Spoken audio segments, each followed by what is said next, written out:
How good do you think the wine was that Jesus made? I was asked this question by a pastor on Saturday when I was hanging out with Lawrence and some of the guys, because a couple of the guys that we hang out with are pastors, and one of them was like, "Dude, you should totally ask that question on the podcast. It's an interesting question." Probably like $100 bottles.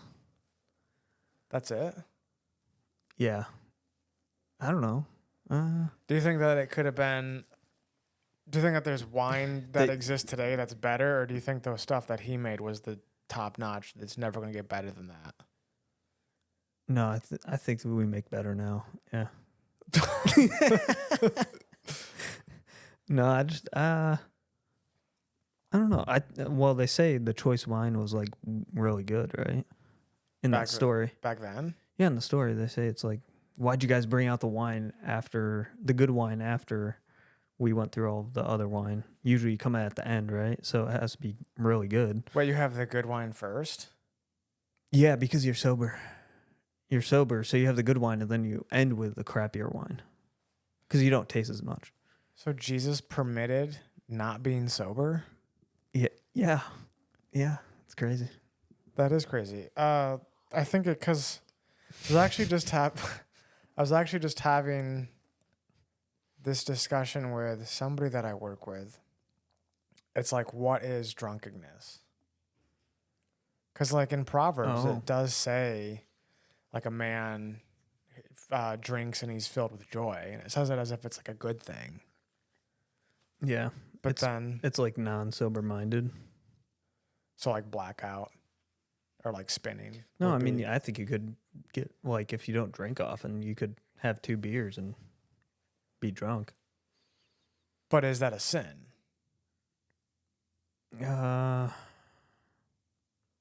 Like if it's a special occasion type thing and you just kind of get that buzz going, is that necessarily like a bad thing? I scratch my chin. I don't know. I don't know. I would say yes, because you're not sober minded, and God calls us to more than that. But I don't think it's like a sin against somebody else. It's more like a sin against yourself. Oh, you know what I mean? Yeah. I just know because it says don't partake in drunkenness, as if like, I wonder if it's something that means like don't do it all the time. But if you do it as like a celebratory thing, I'm not advocating for that. I'm just wondering if that's what it means. That's an interesting theory. Very. Thought. It's also a good excuse. It's also a good excuse. If you're somebody who... Yeah, stop making excuses for your life. Be better. You be better. Hold on, let me crack this Red Bull. Well, you got to say it. What? Crack a cold one with the boys. Oh, cold one with the boys. You didn't even say crack one, but I'll let it pass. Okay. Gotta have some.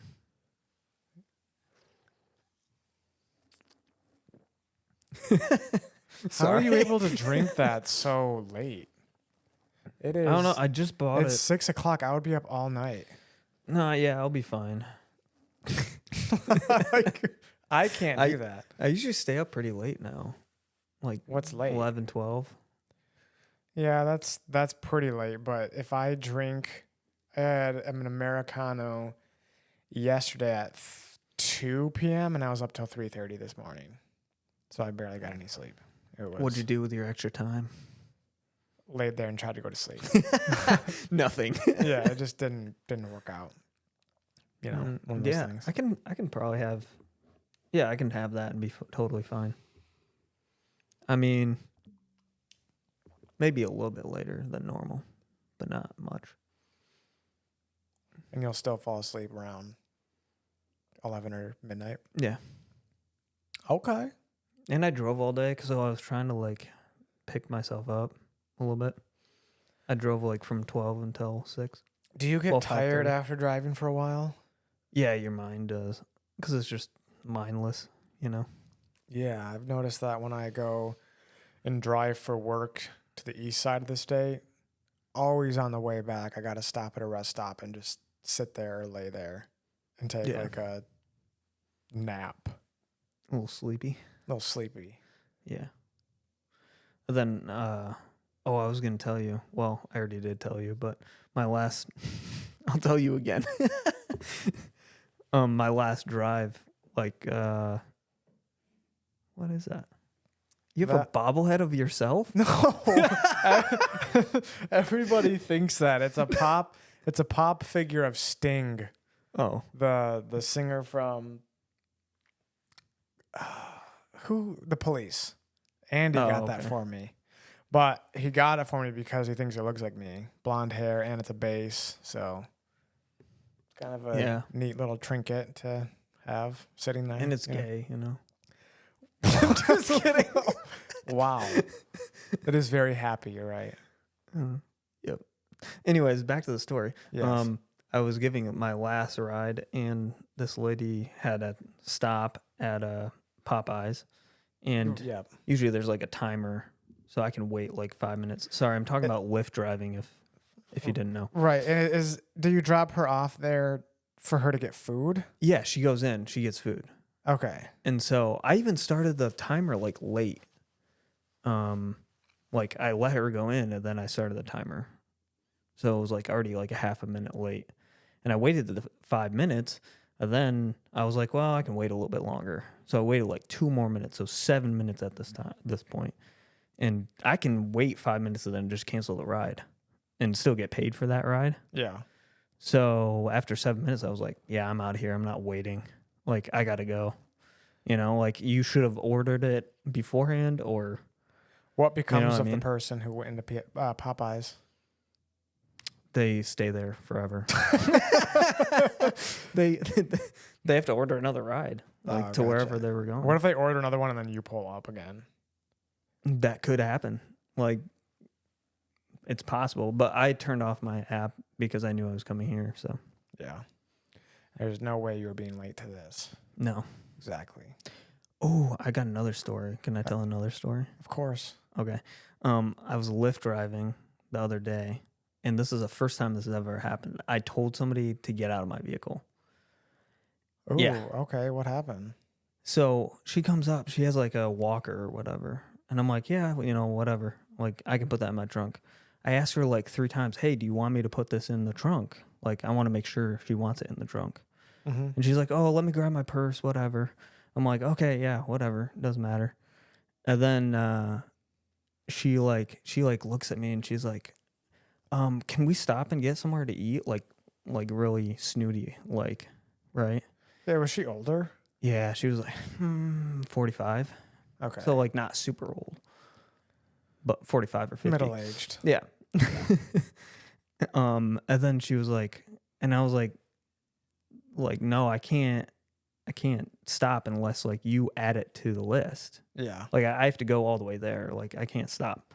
And she's like, oh, then I'll just starve then. And she like opens my door and gets in, and she still didn't answer my question. Like, do you want this in the car? And this is like late night, like 12:30. I was driving late, but I was like,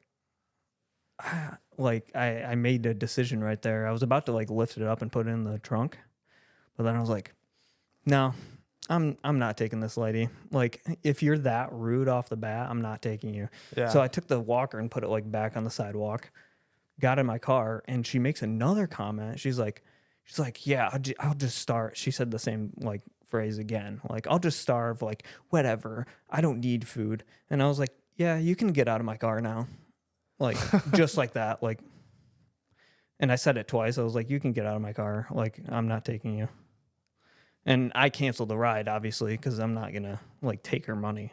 Right. Or whatever. And what was her response to that? She was like, I need my walk, because she thought I put it in my back. And I was like, it's right there. It's right there. You can go get it. Like, and it's not, you know, maybe she thinks it's because of the walker or whatever, or because she's disabled, but that's not what it is. It's like, if you're super rude to me for no reason, like, especially that, right off the bat. Yeah, off the bat, like, you're having already a bad day and you're taking out on me. And I'm not going to get a 5-star regardless, because, like, literally from the first conversation, I know that. Yeah. I'm not going to get a tip. Like, there's no upside from here. I might as well not take you. Like, And also, I guess, like, I can handle, like, drunk people. I can handle, like, loud people, whatever, but I'm just not going to deal with Rude. super rude. Yeah. And it's like, I'm going to hear that. It was like an 8-mile drive. It's like, I'm going to hear that for the next 8 miles, bro. Like, I'm not doing this, or like 20 minutes, whatever. Yeah. So yeah, for sure. That would be awful. And then she was like, "Oh, I better not get charged." And I was like, "You won't. I'm canceling it." Like, You it's won't, I'm canceling it. Get out of my car. Yeah, get out of my car. So, and that's the first time I've ever had to do that out of, like, I don't know, 250 rides. You've already done 250 rides since you've been back. Yeah. That's a lot, I feel Yeah. like. In like 3 weeks. Yeah. All the people you've met. Yeah. And like I said, I've had drunk people in my car. I'm fine. Like, it doesn't bother me. They're a little bit louder. You pick up people who sin. Yeah, dude. I'm saving them, but, not in that sense. I'm saving them from driving and hurting somebody else. Or getting a DUI, which would be bad too. Go to jail. If they even give those out anymore. They're just giving them out on the street like, here, you get a DUI. You get one. We got to meet our quota. Yeah. So, I don't know. Most of the time, it's like 99% of the time, it's super chill though, like super easy. And I got a ride like 2 minutes later. It's like there's not a starvation for rides either, especially at that time, because it was on Saturday night, Sunday morning, and it was a time change, and that's like the biggest bar night. Oh yeah, because as soon as 1 o'clock happens, or as soon as 2 o'clock happens, and it goes back to 1. Yeah, you get an extra hour out. Yeah, that's always crazy, and they actually let you do that too. Yeah, it sucks if you work. Yeah, you know what I mean. Oh man, the dog next door is barking. Hopefully, it won't be. I don't think it's as bad as the one upstairs. If you work, you're like, yeah, I got an 8-hour shift. No, you got a 9-hour shift today. Right? Yeah, that would be awful. Or they just have someone come in for that 1 hour. Nobody does that. They don't do that. But I bet that guy would make a lot of money if he was a bartender. Yeah. Because if it's the last hour, that's when people are going to be going crazy. Yeah. Plus, they must get paid a lot more because they get an extra hour and then they get all of the extra tips and stuff. So, I always thought about being a bartender, but I don't know if it would conflict with Christianity. Really? Why? Well, because you're serving people alcohol. Like, aren't you? But that's not really that's their choice of buying it. That's like saying, I don't want to sell this credit card because people will go in debt. Or I don't want to sell this gun. Choice. It's the same with like selling a gun. Yeah. Well, it's pretty much with selling anything. That's true. Because it would be kind of a fun atmosphere. Yeah. For a little bit. I mean, they cut people off. Technically, you could be the cutoff guy. Sit. You're cut off. Just see how many people I can cut off. Well, yeah. Because you can shoot. You can even cut them off after 1 if you really want to. Like it's your. That would be so funny if you cut off after 1. You're done. Yeah, you're done. Hey, you can't handle anymore. That was. I've seen you here before. I know. I know what happens to you. They're like, I've never been here before, ever. But. Oh, what did you think about the wine question? The wine? Oh. It's kind of hard because I feel like if you say there's better wine today, then it's like knocking Jesus. Why? I don't know. I mean, I don't necessarily fully feel that way, but I feel like some people would get that idea. Like, no, Jesus is the best of everything. So it's like if I say he wasn't the best winemaker. Ethan, that's bad. I don't know because I wasn't there. Me neither. But I would say that there's a big possibility of us having better wine today. I feel like that too. Yeah. I don't think there's anything wrong with saying that. I think there was no way to make it super fast back then, and he was just able to do that miracle, and so he made wine. Yeah. And that's what he did. And then today, now there's processes of making it, and there may be a new process that just happens to be better than the wine they had back then. Yeah. Who knows? Do you agree with that? I thought you were gonna ask this too, is like wine being lower in alcohol content. A lot of people claim that with no science behind it. It is typically. not lower in alcohol content. Well, I thought it was a little bit, but compared to not what? like compared to now, I guess. Like wines that are Oh, like typically like you mean back then? I thought you Yeah. meant like is wine lower than beer, and I was like, dude, no wine is like lower 14. alcohol content than than now. Like people say that all the time. Where it's like, 10 they're well, like it's 10 it was only 6% back then or something like that. Like the wine. Well, you would still get buzzed off that. Yeah, I know. I'm like, that's kind of a stupid argument anyway. Yeah, because beer is like 6%, I think. Yeah. Or Yeah. I still on think it was like on average. 13, which is like a normal wine. What makes you nowadays. think that? I don't Just know. like you don't think much of the process has changed. Right, yeah. Yeah. I guess the science of how they made it back then. I don't think it's really changed that much. It still ferments. It's like if anything, it could. There's a good possibility it could be more. You think? Yeah, well, dude, we should travel back in time. Get some. Get the time traveling machine. Just for wine. Yeah, time travel just for wine. No, because there would be no way to judge how much alcohol content is in it. So they would just make it and be like, yeah, that looks pretty good. And then, if you have somebody who's maybe newer to it or somebody who's experienced and be like, I think we can wait a little longer. We should wait 2 more years. Yeah, exactly. And then all of a sudden it's just like, whoa. Well, didn't they do that to like purify the water? Is that why they made wine originally? I thought that's why. But wouldn't you not get hydrated from it? I think you do somewhat because they have to add water to it. I don't know. Oh, so they would have the wine and then put water into the wine. The wine would like kill whatever bacteria could possibly be in the water. Yeah. Wait, do you know the process of wine? I don't fully know the process it's like of wine. 90% water, and they have like what are those called? Well, that 10% can make you dizzy if you have too much.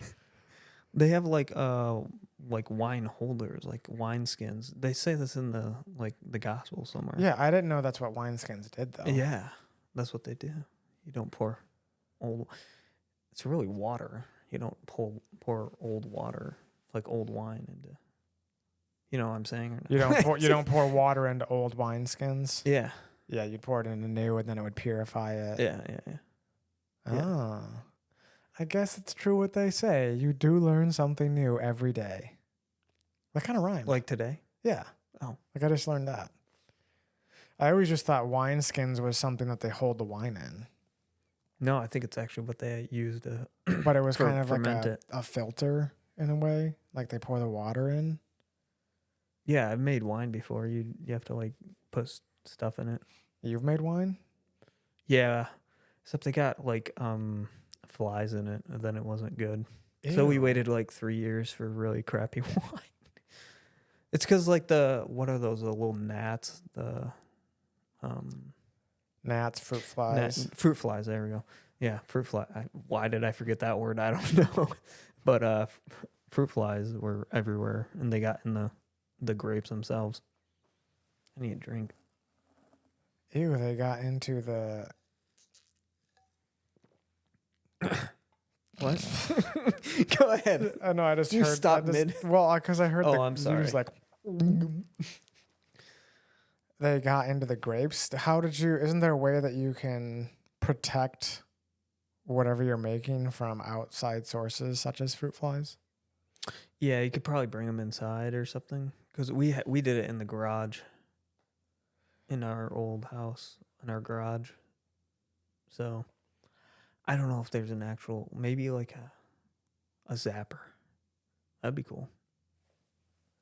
Yeah, but I guess my question is, where are the grapes that you're fermenting? Are they just in a little bowl or something that's exposed? We put it in a really clean 5-gallon bucket, and then you have to like smash them. So like it's not just grapes. Right. You smash them, so then they're all like exposed, and then that's probably when the flies like we're going to town, getting their food. Oh, right. know? Yeah, because they're technically the grapes at that point are completely dead, so they're exposed. Now they're eating all the. Yeah, they're eating all of them or trying to, and then they're Yeah. just dying because we're trying to do stuff with them. I It's don't. kind I of don't remember. weird that wine and other alcohol is just rotten fruit. Yeah. Well, think about yogurt. It's just rotten milk. That's true. One time I left yogurt out all night. Still ate it the next day because it's basically. Yogurt. Yeah, I mean it's yogurt. It's I think they wait a little bit longer and they put stuff in it, but yeah. no. I left I bought a thing of yogurt. Oh, a thing of yogurt. Oh, I thought you said a thing of milk.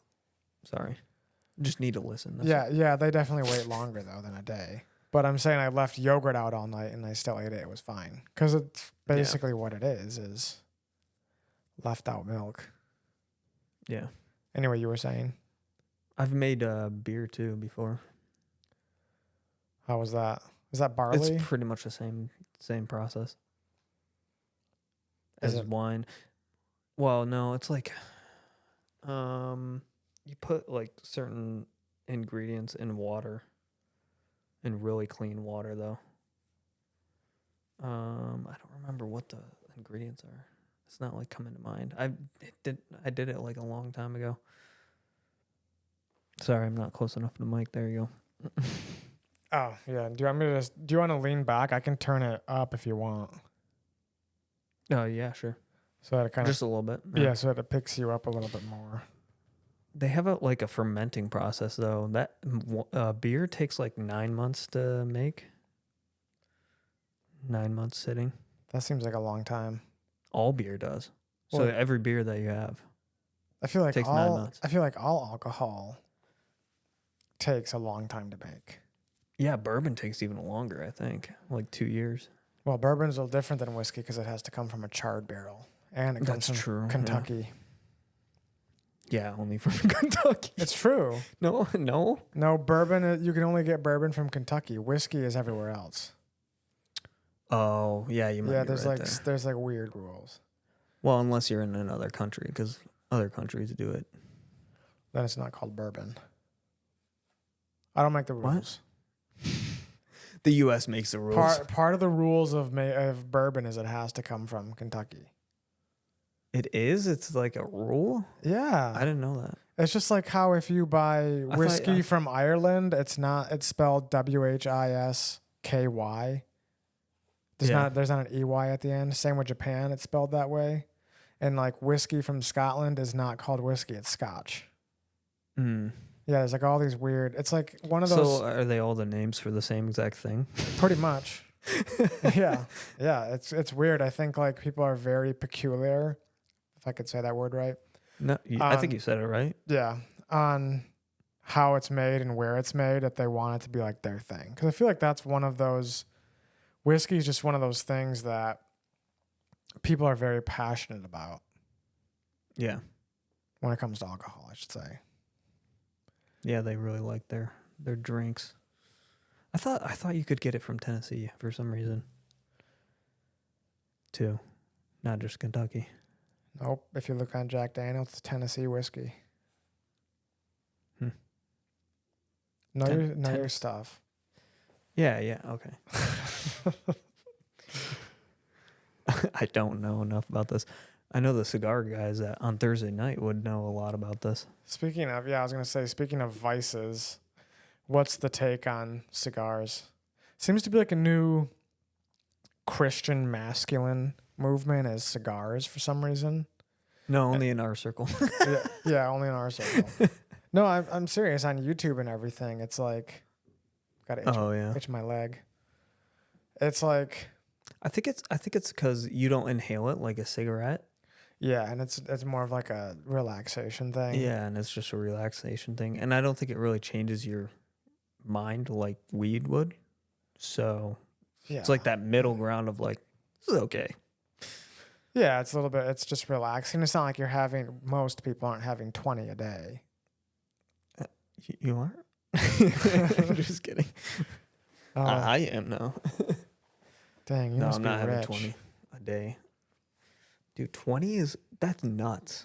Well, I'm just saying, like cigarettes, you're having one after another. It seems like one every hour, one every 2 hours, you're going out for a smoke. Yeah, what are you, a Snoop Dogg of cigars? Yeah. 20 was a bit of an exaggeration, but you know what I'm saying? Five would be a lot in a day. Yes. 5 would be a lot in a day. Yeah. But anyway, yeah, I think it's just one of those things that if you're using it in moderation. Yeah. What do you think about tobacco in general? You think it's like, I don't know. Like, I don't think it's necessarily bad. I think they do a lot that makes it bad for you. Yeah. Or like the consequences of doing that for a long time. Is it necessarily good for your body? That's a good question. I would say... Should I put it in question form? That's just a statement. Well, it could be a good question. I think that... Well, I'm sorry. What did you say? You were asking a question, or you? No, go ahead. No, yeah, it is a good question. Let's just obviously, if you're doing something that's making your health worse and worse over time, yeah, it could give you cancer. Yeah, then it would be considered bad. There's no question about it. But are cigars really that way? Because I don't think you're getting progressively worse if you're not doing it every day. Yeah, I don't think so. I mean, you could probably still get. I don't know. I don't know if you could get mouth cancer from it. Maybe if you were accidentally inhaling. Well, you do a little bit, inhale a little bit. So maybe you could still get lung cancer from it over a long, long period. But yeah, if you're having like one a week, I don't imagine it would do that. Yeah, because it's not this constant hitting of. Yeah. Dude, let's talk about vapes though. That stuff. Because I used to vape like a lot. Well, wait, I will get to the vapes. I just want to say... Right. Yeah. Anything else?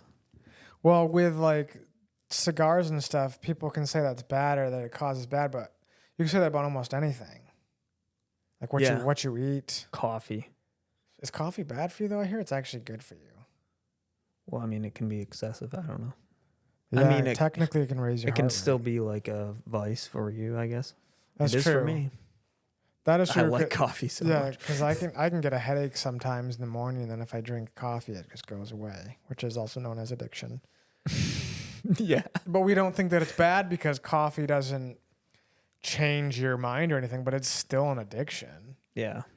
Like just because it doesn't change the way your mind thinks or make you sick or anything doesn't mean that it can't be an addiction. But I'd also say like fast food could be put in that category because that's progressively killing you as well, slowly over time. Yeah, well, like I mean... heart disease, diabetes. It's almost like isn't it kind of like I don't know. It's hard to say it's a sin because like gluttony is a sin, but it's like at what point? Right. You know what I mean? Because gluttony is technically like what? Overeating? Yeah. Eating when you don't necessarily need to. But if you're hungry and you have fast food, you're not really... Yeah. It's not really gluttonous because you're still eating when you need to. It's just not a good choice. Yeah, and it just has a lot of fat in it. Yeah, like trans fat. I think some people though overeat it though. You know what I mean? Well, they're not eating because they don't. They're hungry. They're eating because they love it. Yeah, they love it, or they're addicted to having that much food. I don't know. Yeah, it seems like people who eat fast food usually eat a lot of it. Yeah, it's not like something that. Not me though. I don't remember the last time I went to go have fast food. I had McDonald's today. You should have went to Wendy's to get the Krabby Patty meal. They have a Krabby Patty meal? Yeah, it comes with a Krabby Patty, I think kelp fries, and then a pineapple Frosty to like promote SpongeBob. Oh. Yeah. That's awesome. What do you mean? Why promote? Is there a movie coming out? Maybe it's not to promote SpongeBob. Maybe it's just to promote Wendy's. It's a Wendy's promotion. Like, how cool is it that you can buy a Krabby Patty? That's what it's called. Oh, okay. You know what I mean? Like a thick slice of beef. And it's whatever comes on the Krabby Patty, like that one episode where they're putting all the toppings on, and then it's like, yeah. So Wendy's is going out, is what you're saying. Possibility. I feel They're like trying anything. yeah, I mean, yeah, Krabby Patty, because I feel like SpongeBob is kind of outdated at this point. Yeah. I mean, I know they're still making episodes, but it's not. They are? I think it's just Dude, not funny anymore. You know what we should do after this? What? Watch SpongeBob. Where? Here. Oh, yeah. I forgot. Anyways. I don't know. On my phone. We could. I'm kind of just joking. You could do a hotspot. We could watch it on the laptop. Ooh. Boom. Sponge. Bob. Anyway, fast food could be put in the same category. You could say that about almost anything, though. Yeah. Like anything can be used in excess. I'm pretty sure if you eat too many vitamins, you'll get sick. Who knows? Or get high. Yeah, you never know. Anyway, you were talking about vapes. Like, what about vaping? Oh, yeah. So I used to vape like all the time. And when I came off of vaping, it just feels like you're underwater the whole time. When you're coming off of it? Yeah. Like I didn't realize that I felt like underwater the whole time. And then like my lungs got so much better when I stopped vaping. Stop vaping, kids. Yeah. I remember vaping too. I think it's almost worse than cigarettes. I don't know how much healthier it is either, but as far as like, especially because of the amount that you do it, because you can just have it on your lap and constantly do it. You could do it in the house if you wanted to. Most people do. Yeah. And even I know I smoked out my room a couple of times. Yeah, it used to be like delivering pizzas and I would just have it. Yeah. And your windshield gets all foggy. It's kind of weird. Yeah, hazy. You had to clean it. Yeah. Every once in a while. Yeah, it was weird. But I don't think that's necessarily a healthy alternative. And it's still an addiction. Yeah. An expensive one too. I think they don't have any like long-term studies on vaping because it hasn't been out long enough. It's like, so what is that going to do in like 25 years if you're like the kids now, you know? They still don't have enough research on it? I feel like they don't. Yeah, because you would have to like research somebody who's been doing it for a long time. 20, 50 years. I think cauliflower lung is a thing. Popcorn. Oh, is it popcorn? Yeah. What is that? Just like the glands get like full of water and they just like expand a little bit? Is that or like what shrivel? happens? Yeah, something like that. It's just like, ugh. It just does not sound good. Yeah. Because I remember when I was vaping, it was hard to breathe. Yeah. And then when you get off it, you're like, wow, I can actually breathe now. I don't feel like I'm in it feels like when you're in a pool and you like swallow a little bit of water and you're like, man, I'm trying to cough this up, you know? Yeah. Except all the time. I would say it's a little more mild than that, but I wouldn't. I would compare it to like you've been swimming for a few hours and you just have like that feeling of being in the water and being underwater. Yeah. That's why I would have described it. It's not good, kids. Yeah, don't drown in your own vape. Yeah, for real. I used to have a box too. The boxes. Like people now just have the jewels and stuff and they buy them disposable ones. Yeah, I used to have like the transformer. Huge box. The big robot with the button has like the big tank and you put coils in it. Yeah, you have coils and then you put liquid in the top. Yep. Yeah. And then you would know it's going bad because the liquid would be all brown. Oh, yeah. Yeah, I used to push my coils really far. Like, yeah, that's probably why. That's really probably bad. When vaping was really bad for you. Because if the coil was like burnt and stuff, like that's all going in you. Yeah, then I switched. Like, at some point I was like, I can't do this anymore. Like, I have to have a new coil. So as soon as like I hit that first one, like it might not even be like all the way gone. But as soon as I got a little bit of burn, I was like, I'm switching it out. That's it. I'm not doing this anymore. Yeah. Because it just tastes so bad. Yeah, it would taste bad. Yeah. Yeah. So yeah, that goes into the bad category, I think. All of this is just bad. Don't do it. Well, I don't necessarily think cigars or drinking in moderation is terrible. Yeah. I think that those are both can be used as relaxation or like a social thing. As long as it doesn't get out of hand. Mm-hmm. You know? Yeah. That makes sense. It does make sense.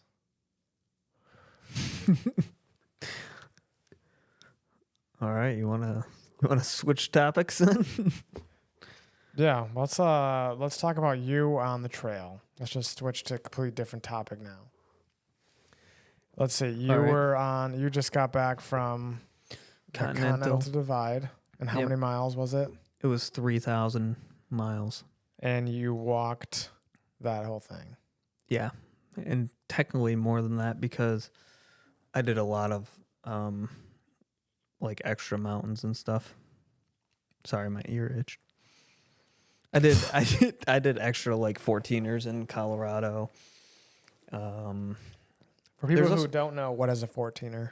Oh yeah, it's over 14,000 feet. Was it hard to breathe up there? So And were you going to the peaks? yeah, the peaks are. So there's actually more 14ers than you'd think, but they have to make like a certain. There can't be like other mountains that are kind of close to it. Like it has to be like a standalone to be called a 14er, if that makes sense. Like there can't be other mountains that are too close to it. Why is that? Is there a reason? Because I don't really know. Otherwise, I think there's just too many, or it's just called a ridge instead of like an actual mountain. Yeah, gotcha. So then I think that's why. But anyways, I climbed a bunch of those. How many? Do you know? 9 exactly. So. Wasn't that hard to do? Oh, yeah, What? it was hard. But you asked it, was it hard to breathe? Yeah. So when we're hiking, I'm super in shape, and most of the time my elevation, like it started at 4,000, and by the time we hit Colorado, I had already went over Mount Taylor, which was 11,000 feet. So like I was already used to higher elevation. Yeah. I would say it would be a lot harder if you were like to go from here to there. You were at 11,000 feet for a while. Right. Like yeah, I would sleep at 8,000 or 9,000 feet like all the time. Oh, okay. So I was already used to elevation. There was one day, so I did 3 14ers in a day, which is kind of crazy. Oh, dang it. Why am I drawing a blank on what ones they are? I'm drawing a blank on them. On what? Oh, which mountains it is. Can I look it up? Yeah. I guess. We'll just sit and relax. Just take a break. I have it on Gaia. I guess is one of the apps that I used if I went off trail. So I use Far Out mostly for. It wants me to sign in. I use Far Out mostly for the regular trail, like the Continental Divide Trail. Yeah. Which is an app. Pretty much all of the hikers use it.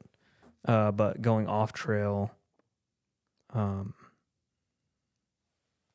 typically people use like Gaia or All Trails, one of those 2 apps. I use All Trails.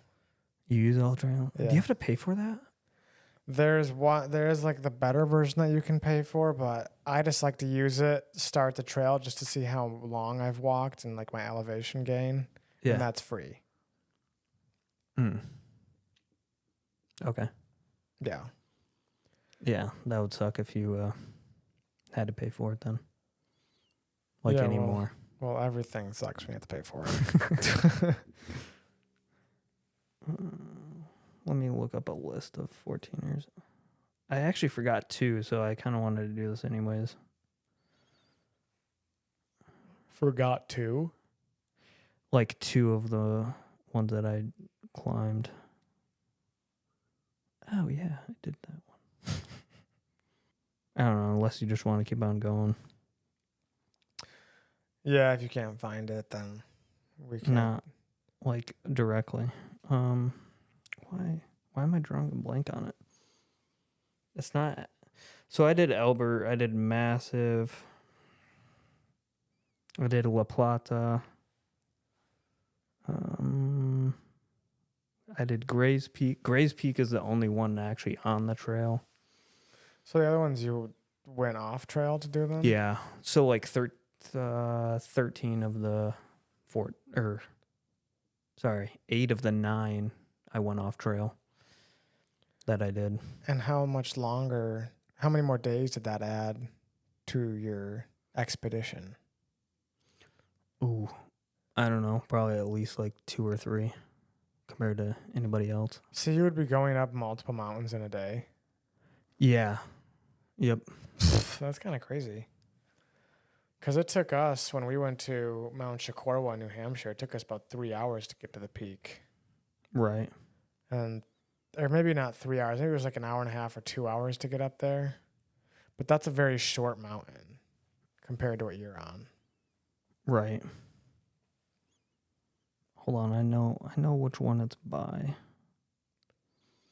So I can look it up that way. So I did the reason why I need to look this one up is because it's kind of where the story begins. Oh, it's Huron. Why did I forget it was Huron? Dude, how could you forget that? We have that lake. Huh? We have the lake named that. I know. Anyways, I went up Mount Huron, and on the backside of Huron, there isn't a trail. There's zero trail.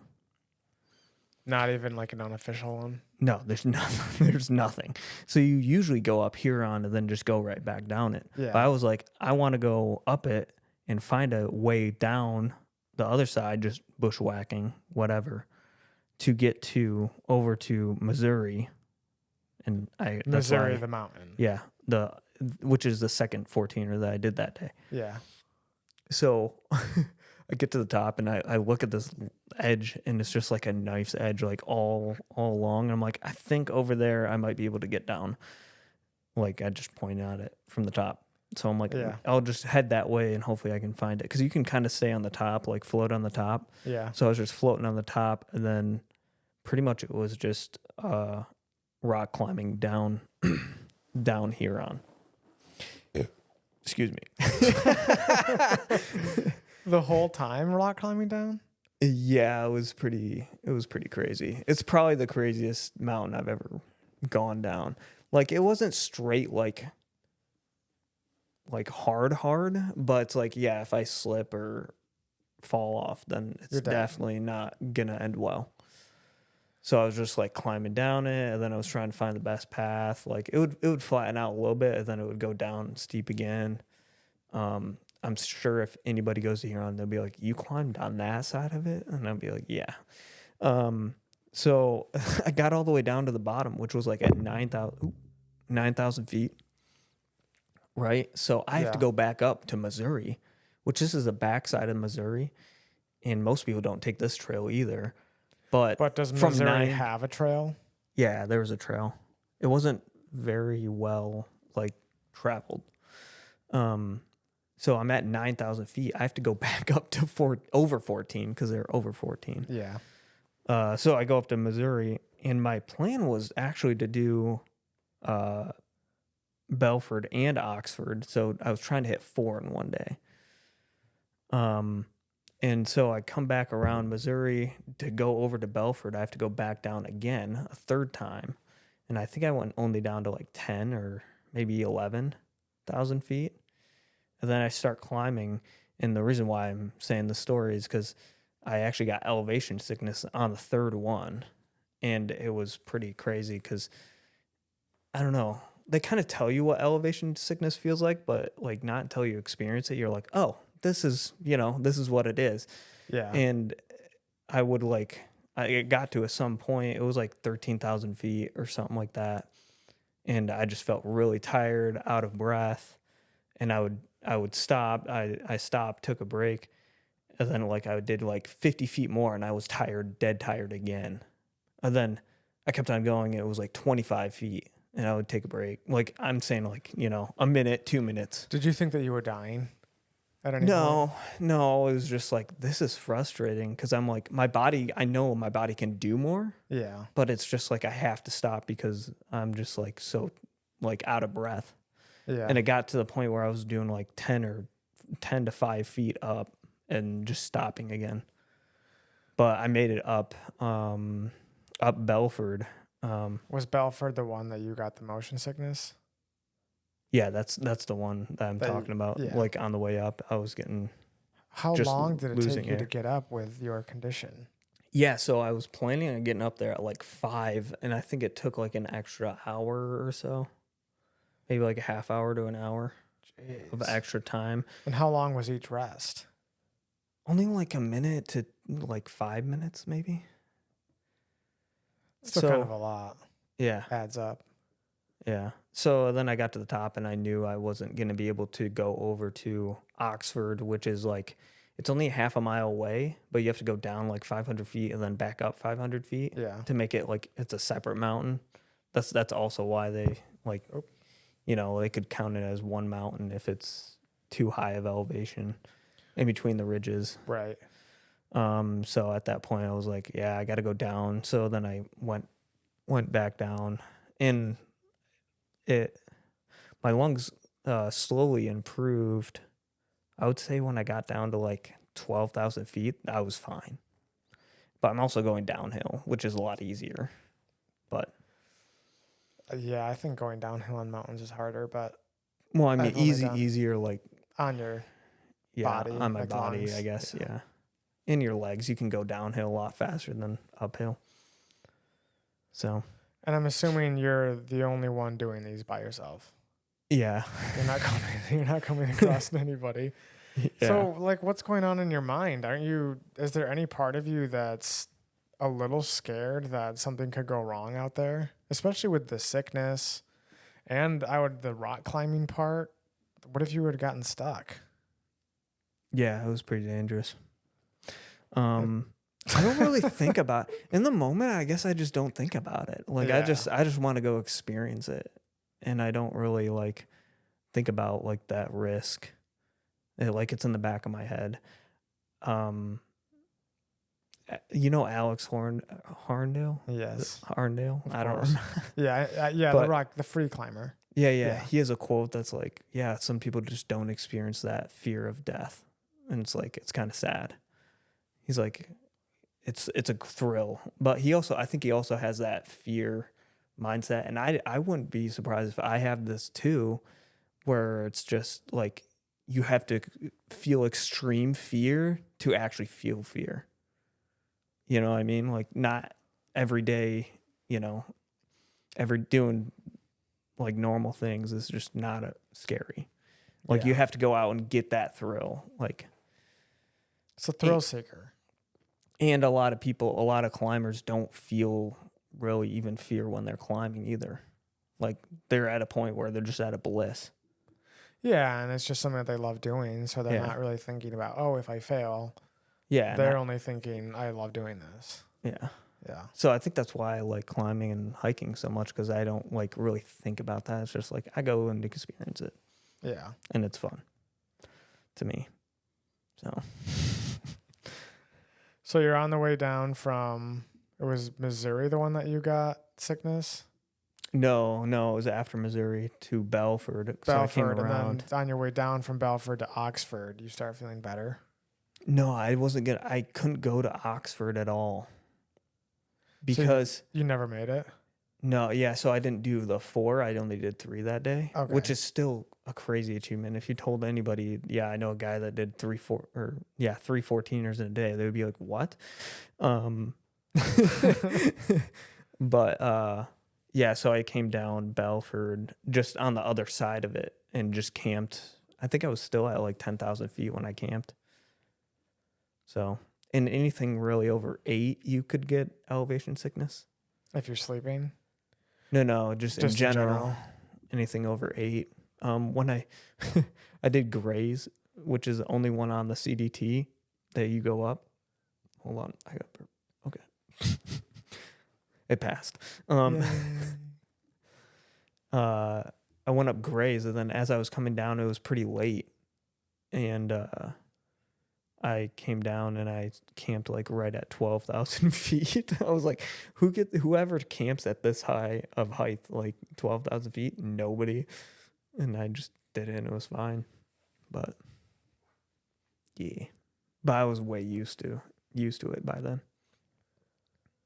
Yeah, and you said that's on the Grays, did you call it?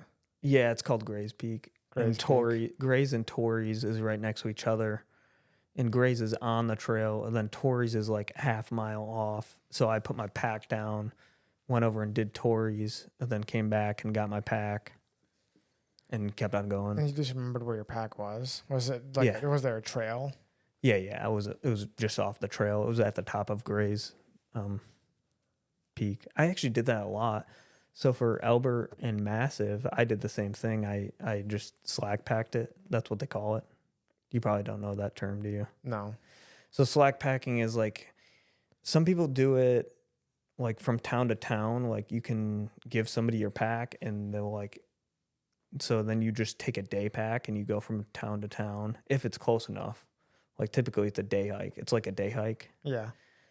So like usually it's less than 25 miles, but I did it where I would put my pack down and then like take my water and my whatever, a candy bar, and then went up Albert, which is the highest in Colorado, and the second highest in the lower 48 48. What's the most high? Whitney, which I did on the PCT.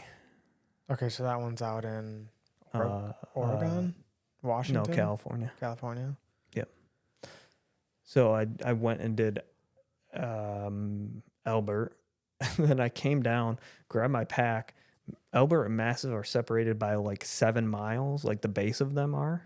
Yeah. So I did like the 7 miles, got to Massive, and put my pack down and did that one too. So I did the two highest in Colorado, but they're the second and the third highest in the lower 48. Yeah.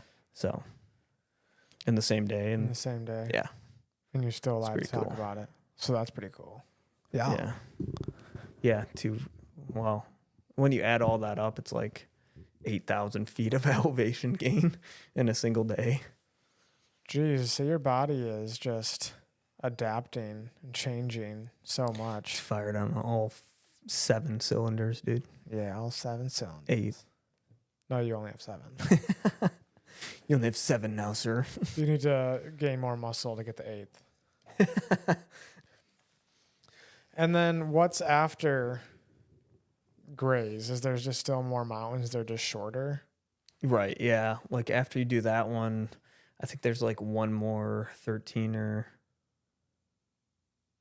right after it, but then it kind of goes pretty low after that. Oh, I thought you had to look something up on your phone. No, I was just trying to get this relaxed. Oh, I did La gotcha. Plata after I did.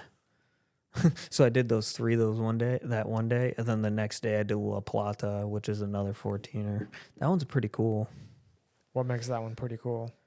It's more standalone. Like Huron is like there's a lot of mountains around it, where La Plata is like a little bit farther out, and there's not as many mountains around it.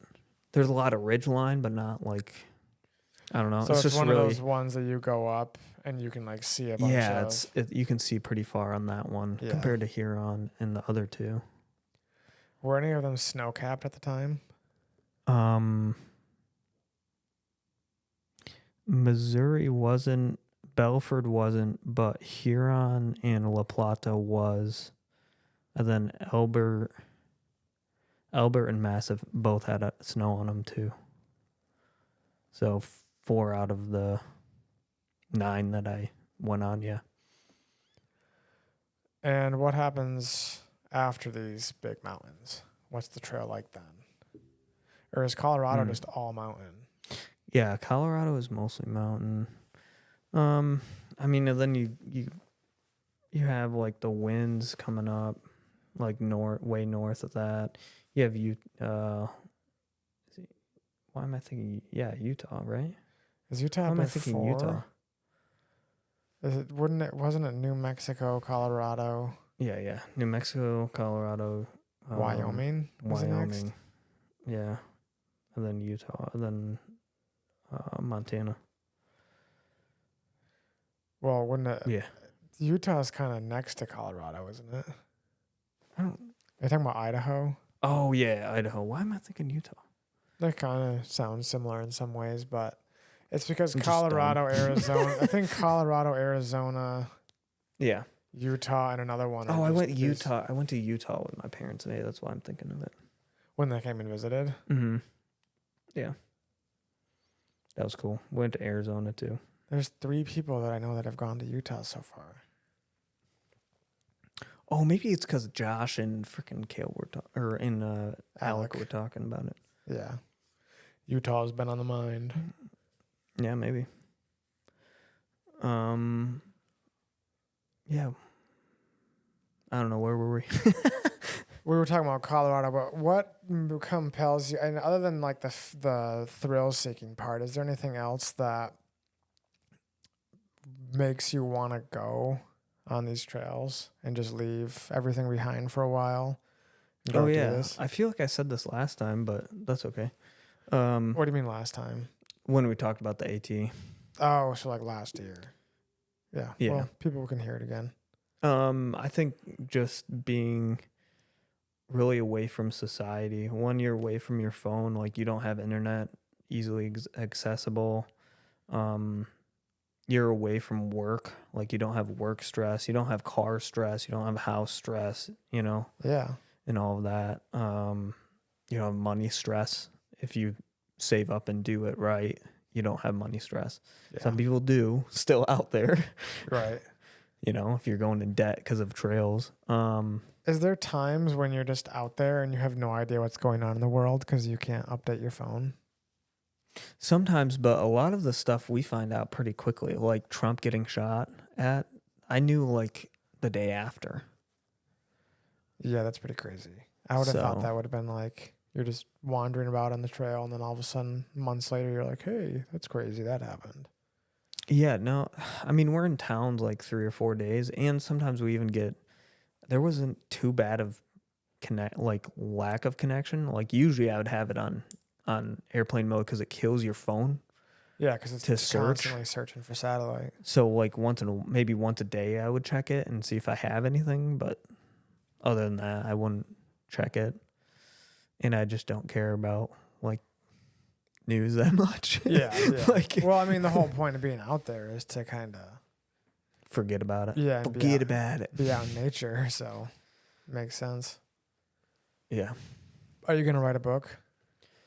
I've thought about it. I thought about writing about like all 3 because I think it's hard to write a book on like just one and then the other, and it's hard to be like, and today I went walking, like, you know. You have to like do individual stories, like, you know, that one that I just told about the 3 mountains, maybe more in depth than what I just said, but yeah, because when you're writing it's a lot slower. Slower and easier to go into detail. Mm-hmm. Yeah, gotta love my Red Bull. Got Red Bull down. I think one of the craziest stories was on the CDT was the rain in Colorado. They got really bad rainstorms. Is it early June? Yeah, I think early June. Is that the natural process, or was this a thing that was happening this year? Yeah, like this year they got it early. Gotcha. They got it early June. They usually get it late June. And so they had flooding there, but that's kind of beside the point. It was raining one day when I was walking. Well, I should back up. So I was walking through a bunch of mountains, and it's like 4, and usually it rains like at 5, and usually it only rains for like maybe an hour. But this day was different. So it starts raining like at 4, like just like light rain. Yeah. And then it just starts calming down like around 5, and I'm like, dang, it's really coming down. And it's like 60, you know, it's not like cold, but It's not warm for July, right? And or June, sorry, early June. And so I'm just walking, and it's just coming down. And for hours, it was just coming down. Usually it just, like I said, just passes through. So I'm like, man, I got to find some place. And I like look on my phone. I'm like, okay, it says there's a cabin like right here. And it was like 25 miles in, which is quite a bit in Colorado. And because of the mountains. Yeah. Yeah. Yeah, doing 25. If you told people you did 25 through Colorado, that's kind of crazy. But I did that like every day, and usually by 5 or 6 o'clock. But I get close to this cabin around 7, and I just get in there and I'm just like drenched. I'm like cold, and I think I was like borderline hyperthermic because I'm like starting to shake, like from being so cold. And my rain jacket, which I think it's a really good rain jacket, and it got soaked through. So I had a long sleeve, but it was all wet, like all down my sleeve. Aren't rain jackets supposed to be completely waterproof? They're supposed to be, but that one went through. Like, you're supposed to put lacquer on them too, and I hadn't put lacquer on them in a while, on mine. Tisk, tisk. I had rain pants. This is why I always hike with rain pants too. It's because that saved my pants like a lot. Yeah. I think it only got like wet, like kind of down by like my ankles, because that's where you're walking. Yeah. But yeah, I just had to like take everything off and switch to my second pair of clothing. So your backpack has some type of rain protection on then.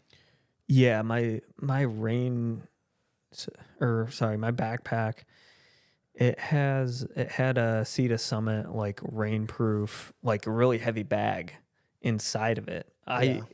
Some people do the outside, but I'm like, yeah, but if it rains as hard as it did that day, it would have gone through the outside bag too. Yeah. And then all of your stuff is just done.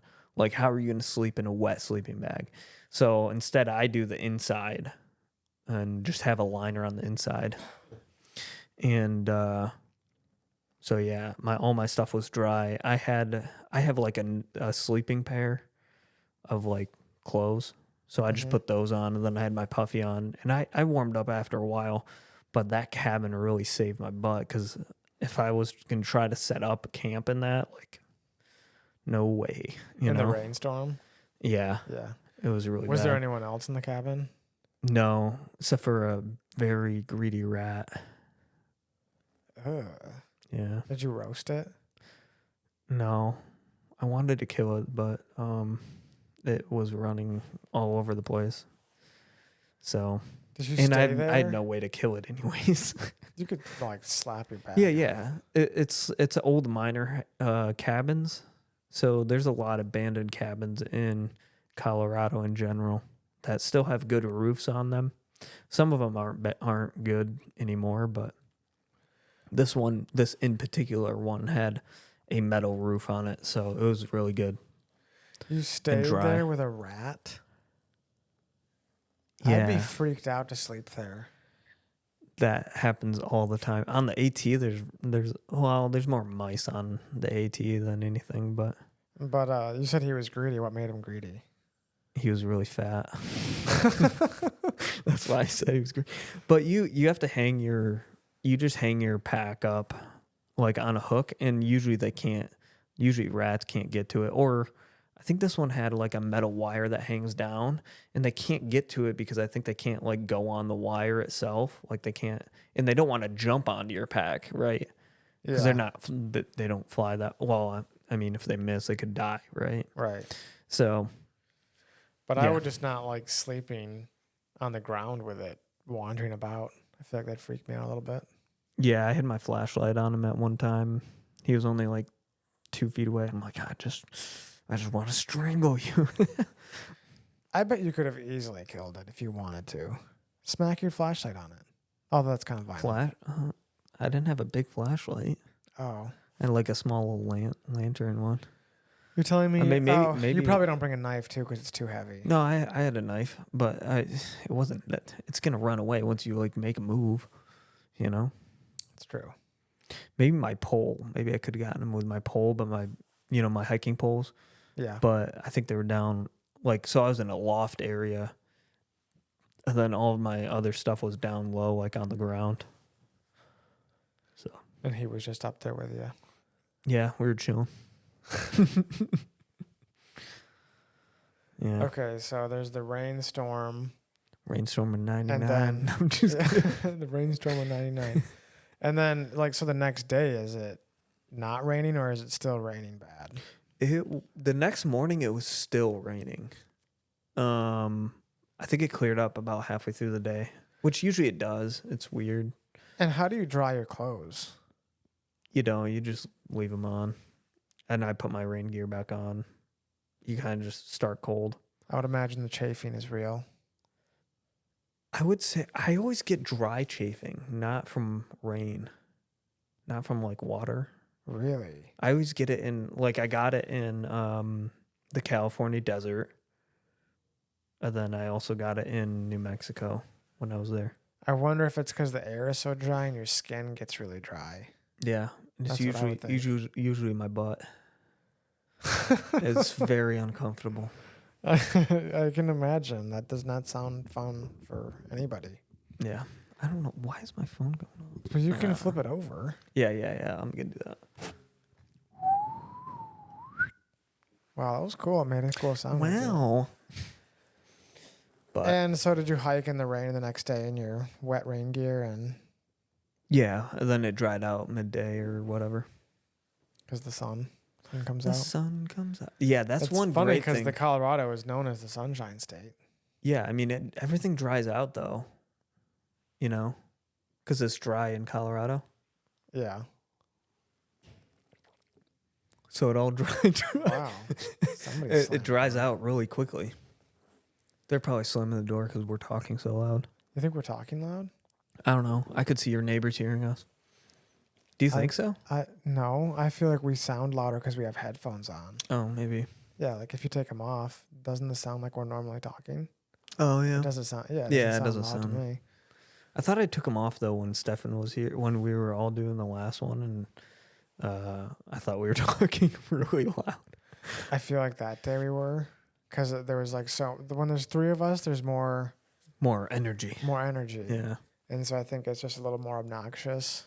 Because I definitely, when I was recording through that one, I was like, man, I'm being pretty obnoxious in this one. Yeah. More than I normally am. But it was fun because there was three of us. Yeah. Jokes were being told. And laughed at. And laughed at. Yeah. And for many ages will be laughed at. I'll look back at this time. But anyways. So back to the book. The book. Yeah, you need what to write. book? Yeah, the book that you need to write. Yeah, like I said, I need would to write one like John Eldridge. Be Ethan Eldridge. Ethan Eldridge? Or call him. Just change your last name. Or call him John Scudder. Excuse me. Sorry. Yeah. Yeah, because I think it's. I mean, you don't need to make it the whole premise of the book, but I think it's good for men to hear about adventures like that. Yeah. Because I think in today's society, there's not enough men going out and doing these types of adventures. Not that you need to go on a hike for 6 months, but it's really cool to hear stories like that, and they're inspiring. Yeah. For men to hear. So I think that would be an important book. Yeah, and I think it was a lot of it was walking with God because I read my Bible like every night, not to boast or anything. Dude, it sounds like you're like hyper spiritual right now. No, I had a plan to read the whole New Testament while I was out there. I saw it on Facebook. You would be like Romans 1. Yeah, one through something 4 or whatever. Yeah, yeah. Usually I'd read two or three in a night. Chapters. Yeah. Whoa. Well, now that's pushing it. Especially because like way too spiritual. Yeah, maybe. I don't know. No. That's the only thing I had to read though. So like, I had my Bible downloaded on my phone. I'm not saying that's the reason why I read it, but yeah. But when there's nothing to do, like at night, it's really nice just calming down and reading your Bible and then falling asleep right after that. And it's like a real, I don't know, walking with God thing. It's like I can read the whole New Testament in 5-6 months. That's another thing I was going to kind of bring up is like, do you feel like many people have read the whole New Testament in general? Like No. most people? No. That's crazy to me. Like most Christians, I guess. Yeah, I figured that's what you meant. Atheist. Yeah, atheist. Yeah, for some reason, atheists are not reading the New Testament. They're actually doing better. I mean, I wouldn't be surprised sometimes. I think that if the majority of Christians were reading the New Testament, we probably wouldn't have megachurches. You think? Wow. Yeah, because when you read it in its entirety, it's like, Oh, sometimes some of the things that are said in there are like, yeah, this isn't. yeah, This doesn't it's really like, follow it what doesn't you guys are exactly. saying. Like Yeah. they take verses out of context a lot of times Mm. and make what they want the verse to say. They make it say Yeah. because I don't know if they like just believe that, or if some of them, I'm sure, know people aren't going to actually look it up.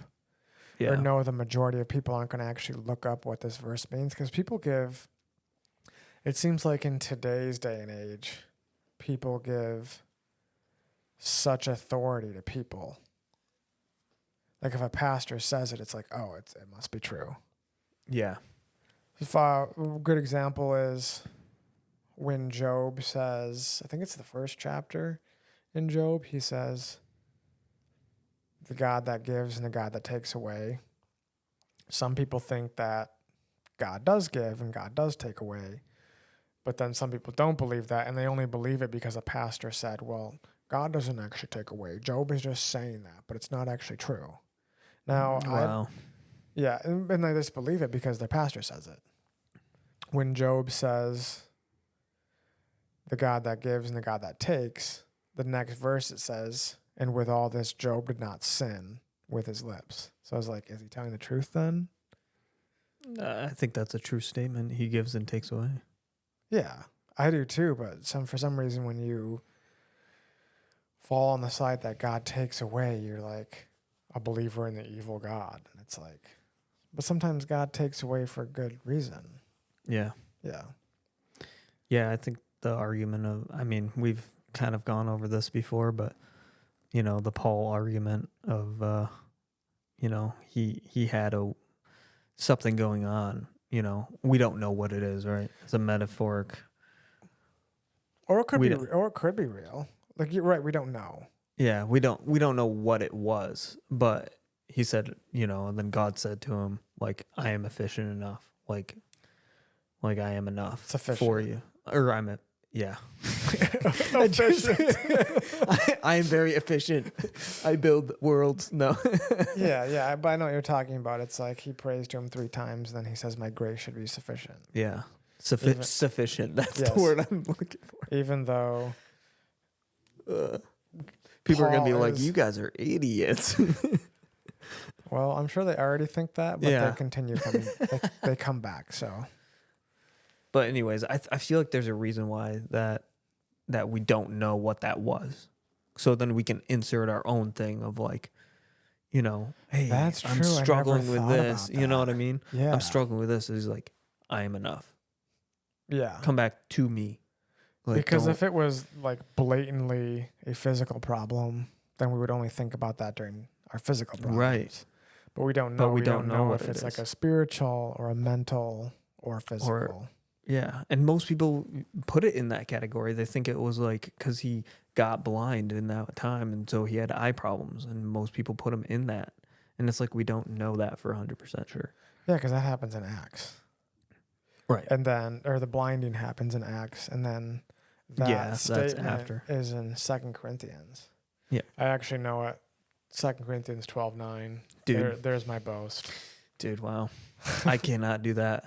I've read like the whole Bible, the whole New Testament probably like a couple of times, like 3 or 4 times, and I still can't do like quote exactly where it is. It's like, oh yeah, this one verse, like I don't remember where it is, but I know it's in there. Lately, I've been thinking, I don't know if it really matters Yeah. if you have like the exact verse memorized. Yeah. Like as long as you know that's what it says, and then if they look it up and you're right, it's like, What? Why does it matter? yeah. The only reason why I have that specific one memorized is because you can use it in arguments, in debates. Oh. Well, when it comes to like, does God heal every time and all that stuff? Yeah. Good job. Which is, I would give you a high five, but I'm not next to you. yeah, air fives are cool though. Which would be That's better. A hand hug 5. Oh, dude, I've never seen that before. That's cute. I was gonna. It's so cringy. You're the one cringing. I'm enjoying it. I thought that Oh. was awesome. Okay. Yeah. So What were you gonna say? I was gonna say that's a good segue, as it were, is does God heal every time? Man, this I is feel such like we a kind of went over this once. yeah, but And not on. it was a terrible. It was a terrible podcast. It didn't go well. That's why I didn't post it. But we don't have to go over this question for like 30 minutes. We can just kind of discuss it a little bit. Oh, okay. Yeah, I don't know. I don't know if God necessarily heals every time. Or are you saying like what happens when he doesn't heal? Yeah. Like when people pray and it's like, oh, I didn't get healed. Yeah. Do you really think Well, you it's must people's? not have been believing. Yeah. Do you think it's people's unbelief? 'Cause I don't know where that comes. There's a Bible verse about that. There is, but there's also the Bible verse on it's John 5. Dude, he knows. At the pool of Bethesda or whatever it's called. Yeah. There's that cripple he's paralyzed, I think. And Jesus heals him. Says like, pick up your bed and walk. Yeah. And the guy doesn't know who he is. So my question is, how is he healed? Or I'm sorry, how can he have unbelief if he doesn't even know who Jesus is? You can't have unbelief in something you don't know of. Right. I think it's through Jesus' belief in his Father that he was healed. Right. Couldn't that be the case for today then? Yeah, I think it could be. Because I feel like people focus too much on healing in general. Yeah, so do I. I think I'm like, that's not the point of why Jesus came, was it? no. Yeah, No. I agree. I actually think that. Well, I'm gonna finish this. Yeah. Go ahead. I'm sorry. Where were we? We were. Yeah. If Bethesda. I just don't think your unbelief could ever have power over Jesus's power to heal you. Right. Yeah, if he wants to heal you, he will. That's what I'm saying. Yeah. I think even if you say, no, I don't want it, you think that's strong enough to stop him? No. Oh, my hand's way better. Why would you not want it, though? That would be my question. I don't know. If you had like a broken arm, be like, nah, dude, I want my arm broken for the rest of my life. Well, unbelief could also be you don't actually believe that it's going to heal. Yeah. But yeah, I feel like that shouldn't matter. But yeah, I don't think that would matter. It sounds like we're bringing a very human argument into a very spiritual realm. Really? In my opinion. What? Not like our personal, I'm just saying like in general, healing in general, like people bring a human argument towards it and you're like, dude, it's a lot deeper. You really think, yeah. It's kind of like when Job was talking, Job argument. Yeah. Where it's like, we're making God into what we would do. Yeah. Yeah. Yeah, like you must. Like a lot of Job's friends were like, "You must have sinned," Yeah. And he's like, "I didn't." Right. And you're like, you guys are arguing about little things, and then God just comes in and he's like, "Did you create the world? Like, were you there at the beginning of time?" Like that is one of my favorite chapters in the Bible. Yeah, he comes in and says all that. I think, yeah, that's very true. We make such a human argument about it. It's like his friends are saying, I think they're saying, if I was God, then yeah, I would definitely be punishing you if you did something bad. Yeah. When in reality, it's like, that's not what's going on. I mean, that's literally what non-Christian people do about the church. They say, I don't want to believe in God because I wouldn't want God that like allows sin into the world. Oh, right. Yeah. And they take a human argument when it's like, you weren't there. Do you know what free will is? Like, yeah. Do you know what God's love is? No, you're not. You're human and you're thinking of it that way. That is a pretty good argument as long as we had more to back it up. It's like, yeah, it's a very human argument. Yeah. Is when you try to make God into what you would do. Yeah. That's one of the biggest problems, I think, in today's society. In general, I don't make the rules. Like, I have the Bible to tell me what the rules are. To orient whatever. You came in here the other day with the 10 Commandments saying, I'm right. to orient my life in that way. You know what I mean? Yeah. But where I was going, anyways, yeah, because sorry, no, I mean, just like, destroying your argument. I don't think you're really destroying not destroying it, but like totally bringing it a different way, which is fine. But now I want to go into what were we talking about? It was like we were going into this, and then I said I wanted to finish my thought. Oh, you said people are obsessed with healings and stuff. Yeah.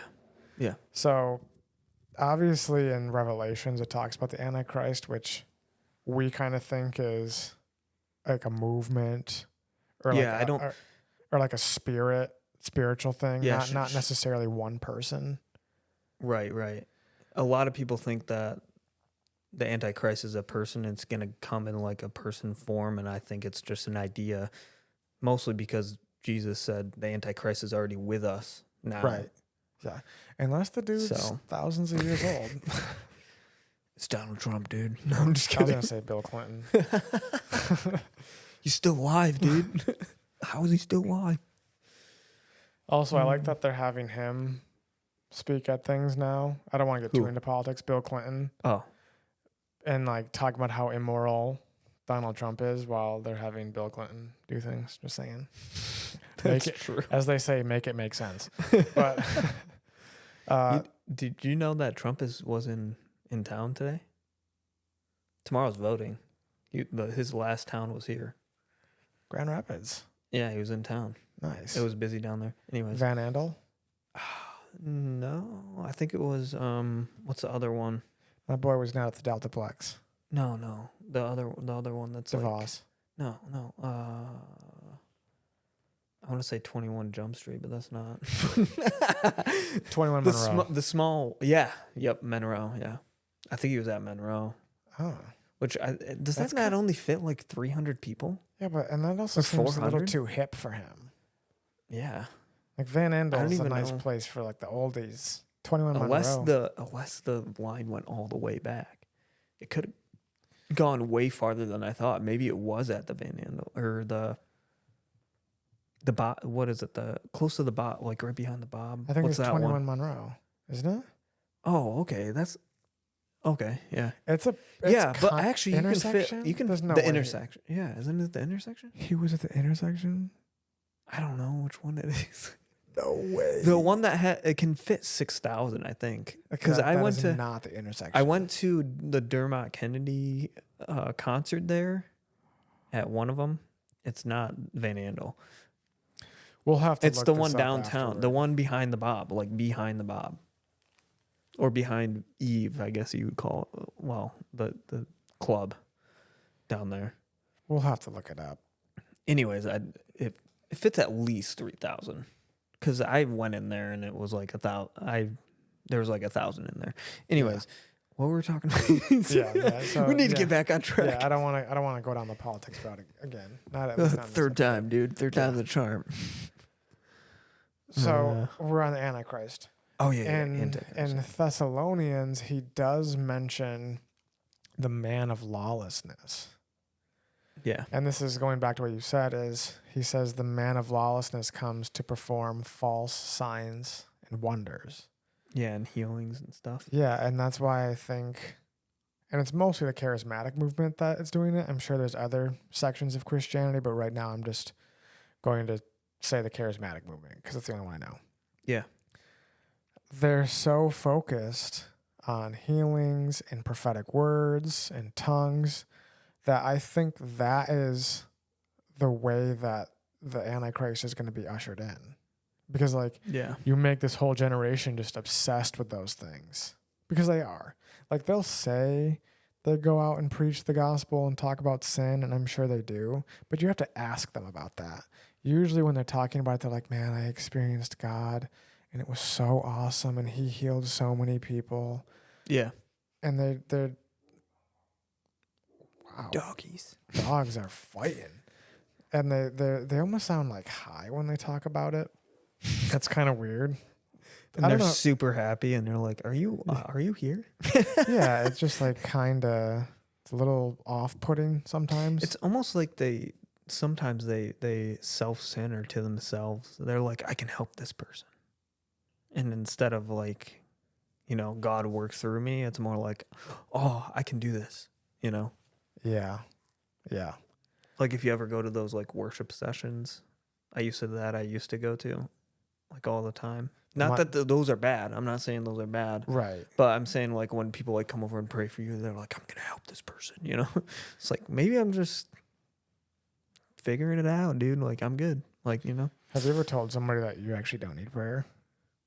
No, but I felt like that. Like you ever feel like that? Like you're like, dude, I'm good. Like I'm praying and it's fine. Don't touch me. This Don't touch girl, my back, This girl came to me at one of the conferences. Yeah. And she's like, "Hey, I just felt like I was supposed to pray for you. Is there anything on your mind?" And I was just like, "No, there's not. I can't think of anything." You just straight say to her like, no. Yeah. No, like Oh, don't pray for me. Yeah. Like, ew, no, Get out of here. She ended up not doing it because I just was like, I don't know. Really off-putting, yeah. Yeah, I was like, I'm not gonna just because you camp and said that doesn't mean that it's true. Yeah. Why don't you just go over there and pray for me? From a distance. But these people, sometimes they come off as like kind of like high, like we were talking about, almost off-putting and kind of like self-centered. Yeah. And it just seems like their focus is just on the miracles and the gifts, not the miracle worker. Right. And so I think that is one of the ways that the man of lawlessness or the Antichrist spirit is going to be ushered in, and people are going to worship it even in the church. Because when this person comes or this movement comes, and who knows, maybe even like the hyper-charismatic movement is the Antichrist. I don't know. It could be. Because we talk about it as like a movement. Yeah, movement or it could be an organization. Organization, yeah. Yeah, I really think the Antichrist would, not as a person, but like as an idea, would come and look like the church. Like what better ever twisted way that Satan can do it, right? Like, yeah, because we think that Satan is spending all his time at like the Satanic Temple or Las Vegas. He's already won them over. Yeah, he's already won. He's already won them over. He doesn't need to spend his time there. Right. The people that he wants is the Christians. Right. And if I can deceive one, I can or a group of many. them. Yeah. Just kind of scary to think about. Which I think in the future, I think it will be like a church versus a church. It won't be church versus government really anymore. I think it will be a church trying to destroy like the correct church. You know what I mean? And they're like, well, it's our religious belief. I think it's going to be the Catholics. I don't know. I think some Catholics might be going to heaven. Some. Oh, yeah, me too. I don't think all of them are like super whack. Just like some, but some just of like them. just like some non-denominationals are whack. Some of them, yeah. But I think because you think it's going to be church versus church. That's interesting. Yeah. Yeah, where one church is trying to destroy the other. I mean, you kind of already see that with like... you do. It's like the Reformed versus Charismatic right now. Oh, I was going to say the Middle East wants to destroy Christians in general. Like the Buddhists and stuff. Or not Buddhist. Muslim, yeah. Wrong religion. But that's not church, though. But it is to them. Well, I mean, it's a religion. Yeah, that's true. I mean, I don't know. That already did kind of happen with the Crusades. That is true. Yeah. Or the governments are just going to be like, no, you can't do Christianity anymore. And it's like, oh, well, we're doing that. You're gonna have to figure it out The thing is Christianity grows when people say don't do that. Yeah. That's true.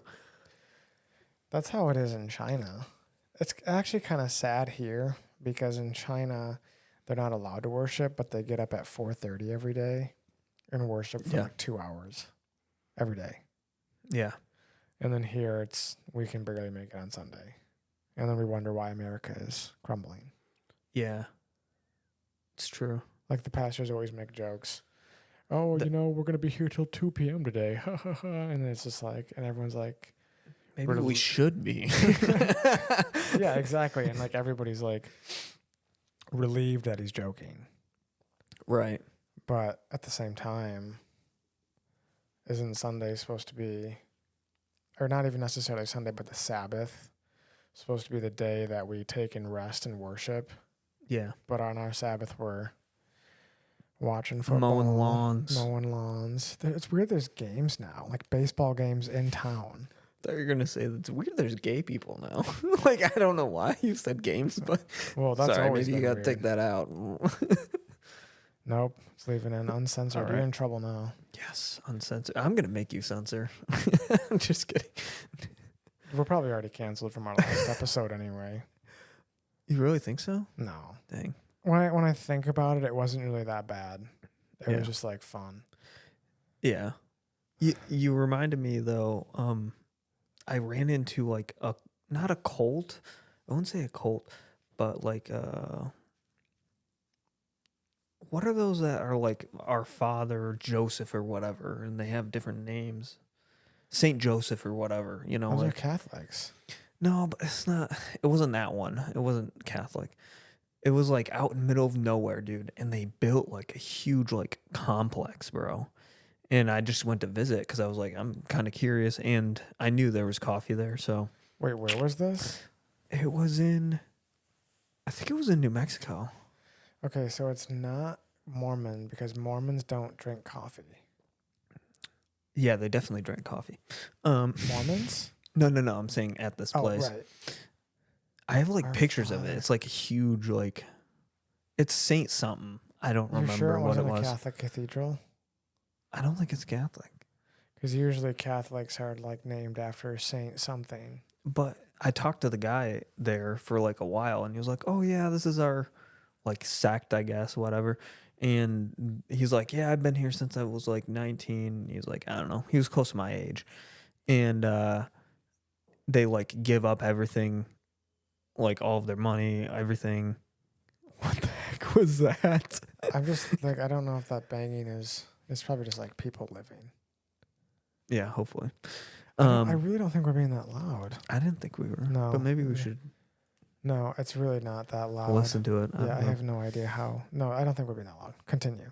Do you think that maybe it was Jehovah's Witness? They drove cars though. They gave up everything but like to live there. Mennonite. But maybe Amish? it wasn't Amish because Amish drive buggies. Right. But even some of them had a job. Like one guy had a job at Auto Parts, and he was saying, "Yeah, you come here, like at an AutoZone place." Yeah, it's just like so random.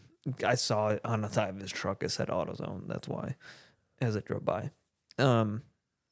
But they kind of just like come and they have like certain gifts, and they like give into like the society. They pretty much make their own society there, and build all of the structures that are there. But what struck me was like how devoted they were, because they go through Psalms, all of the Psalms, in a single week. That's a lot. That's like 150, right? Yep. So I think they must do like, I don't know, 36 a day. And then he was talking about like, yeah, we have like morning, afternoon and night mass or whatever it is, or whatever. Sounding more and more Catholic every time. I don't know if it's mass. I don't know if he said mass or like, he was like, you can go listen in, and they were like chanting and stuff, like not like chanting, but it was like singing ish. Yeah, like that, like really weird. Like, but I just admired like their devotion to it. You know what I mean? Yeah. But they had their own book. It wasn't the Bible. So I know it wasn't like, that's how I knew it wasn't Catholic, because they had their own book. Catholics have the Torah, though. I think they read the Torah. It's weird. I think they use like all of them though. Like they read all of them, like the Torah. They have their own, and then I think they read the Bible too. So it's like it's kind of weird. I'm like, this is in between, but they act like this guy, and I don't know. It's like Saint George or Saint Peter or something like that.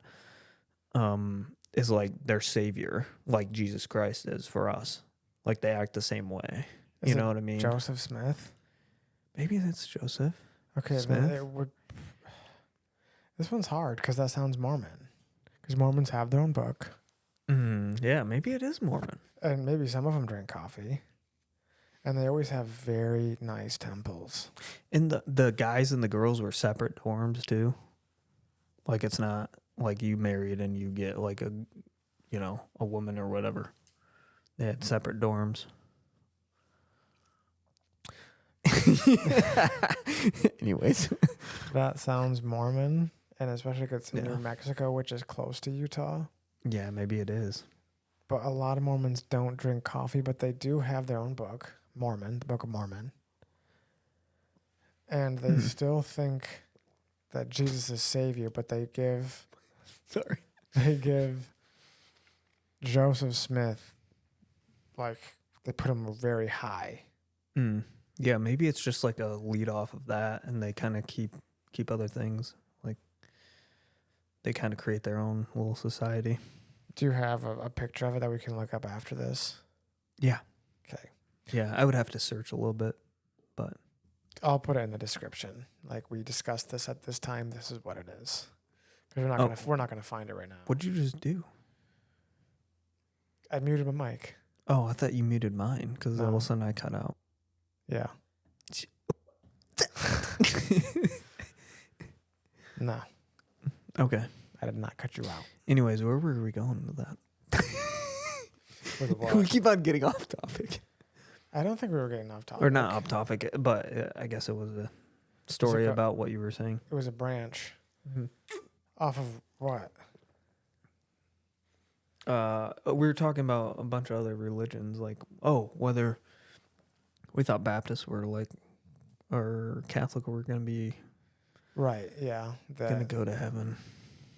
I didn't say they were whether or not they were going to go to heaven. I thought it was going to be a Catholic church coming for Oh, yeah, the regular church, because the Catholic Church actually means universal, Yeah. which is pretty creepy. Yeah, but I feel like they have had this fight, like, for a long time. For about 500 something years, because the Reformation happened. Yeah. Where there's just, like, different branches, non-denominational, Catholics. Non-denominational is a denomination. When you think about That's what I'm it. saying. Yeah. And Yeah, Yeah. and there's Baptist, Reformed, Baptist. Lutheran, Presbyterian, Promise Keepers. Black Lives Matter. Oh my God, just kidding. Yeah, well, that's a real can't bit- say that. I'm not censoring you. All right, So people are going to hear it and they're going to judge you. that's good. And they're probably going to be like, Caleb, you can't have Ethan Scott around anymore. They It's just good need- that he was they on the just need- trail. They just need Christ. Yeah. Yeah. Yeah. Yeah. Oh, I was gonna say that one Bible verse that says like, "You will come in my name," and like, I'll say I Like- never knew you. yeah, then I'll say I never knew you. Like you didn't know me, and I feel like that's more pointing towards like actually having a relationship with Christ instead of like you said before, like a lot of those people almost use that and they don't like look at God. They more like they're like, who's the next person I can heal? What how can I use this gift? Yeah. Yeah. It's not really, it's, So they're looking at the wrong thing. yeah. And the thing is they say they're in a relationship, but their actions do not speak that. That's Yeah. what I would say. That's where actions speak louder than words comes in again. Because they'll say like, oh, we love Jesus and all this, but it's like, but you're against people suffering, and you're against this and that, and it's like people can suffer and love Jesus. Yeah. It's like that happens frequently, actually. No, they have to have all of their I's dotted and T's crossed. Yeah. The book of Ethan Scuttulations. Well, I think that's kind of why I had a problem with like that Foy woman at Res. I'm not trying to like down Res or anything, but Cat's out of the bag. yeah, kind of have to now because I mean, they bring her there. yeah, It's not us. but it's like it's all prosperity gospel, and it's like you don't necessarily need that to. You think it's you're going to become a Christian and then all of a sudden you're a millionaire? Like, no, you're still in your crap. Like, you might still be in the same economic class, and just because you're in that lower economic class, sorry, you may still struggle with sin too. Yeah, like it's not just. It seems like a lot of people put Jesus onto this like magic miracle. Well, I don't. He is a miracle worker, but watch your words. Right. God will come through this castle and strike you with lightning. You think that cement is hard? My lightning is harder. Ooh. Anyways. Okay.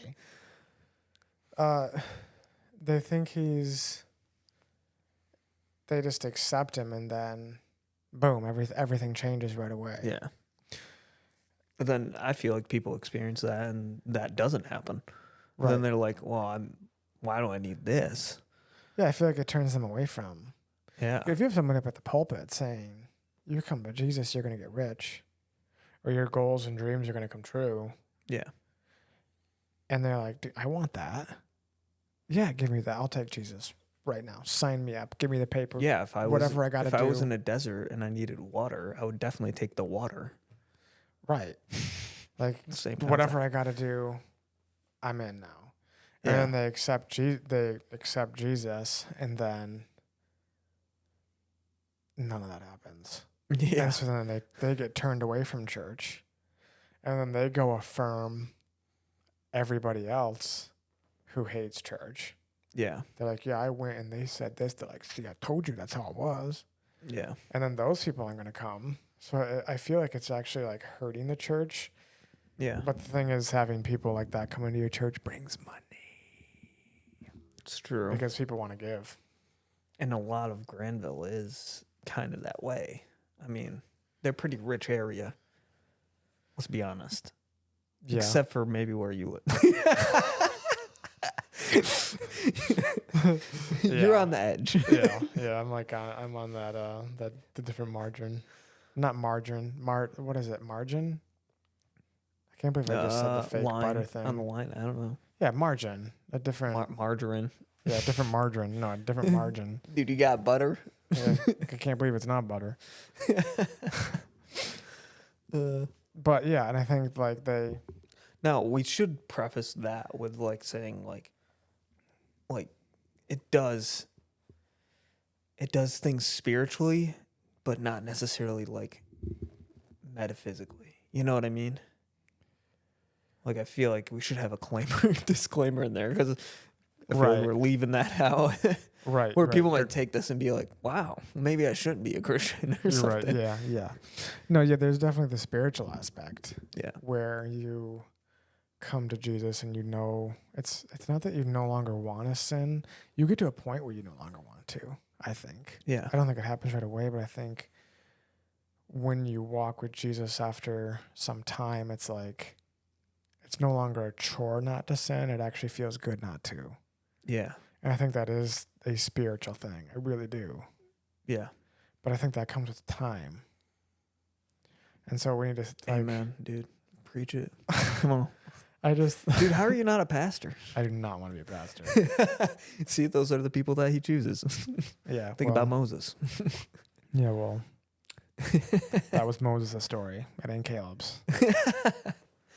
But what do you mean? You're doing it right now. Let's go. Not necessarily. Who says you can't do it through a podcast? Yeah. Sure. I mean, you're sort of doing it. Anyways, you were saying. I don't remember what I was saying. I'm just a terrible person. Just interrupting you in the middle of your rant, dude. Oh, I was saying we need to. There needs to be, when you're teaching the gospel, like you need to teach that. That's the importance of reading, like how this began. Yeah. The whole New Testament. Yeah, let's go. Yeah, back to the beginning. Wow. Wow. You have to read the whole New Testament, because I think when you're leaving certain parts out, because Paul talks about it. I think in Romans, he's like, I know what I'm not supposed to do, but I do what I don't want to do. Something like that. Yeah. I don't know exactly what the verse is. Yeah, I think I read that not too long ago. Right. I don't know where it is, but Yeah. I don't remember because I don't remember ever. But he's saying like, I know like I'm not supposed to do this, but I want to do this. Like I'm not supposed to sin, but I want to. Like he's kind of explaining the process of coming to Jesus.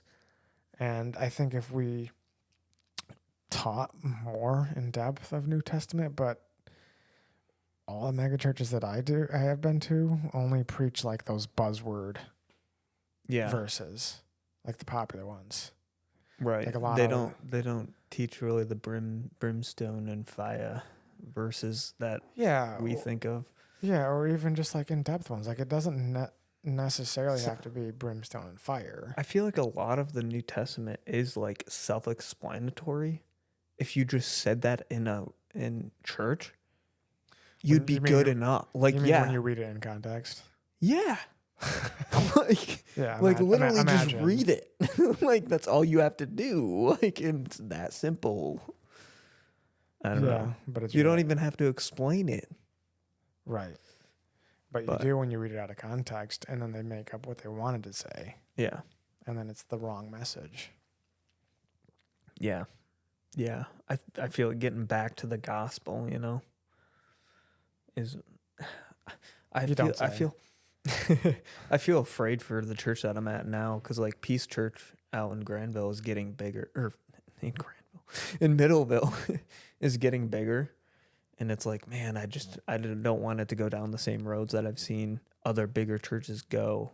And once they get bigger, they look at the money and they don't want to anger as many people because they want that revenue coming in.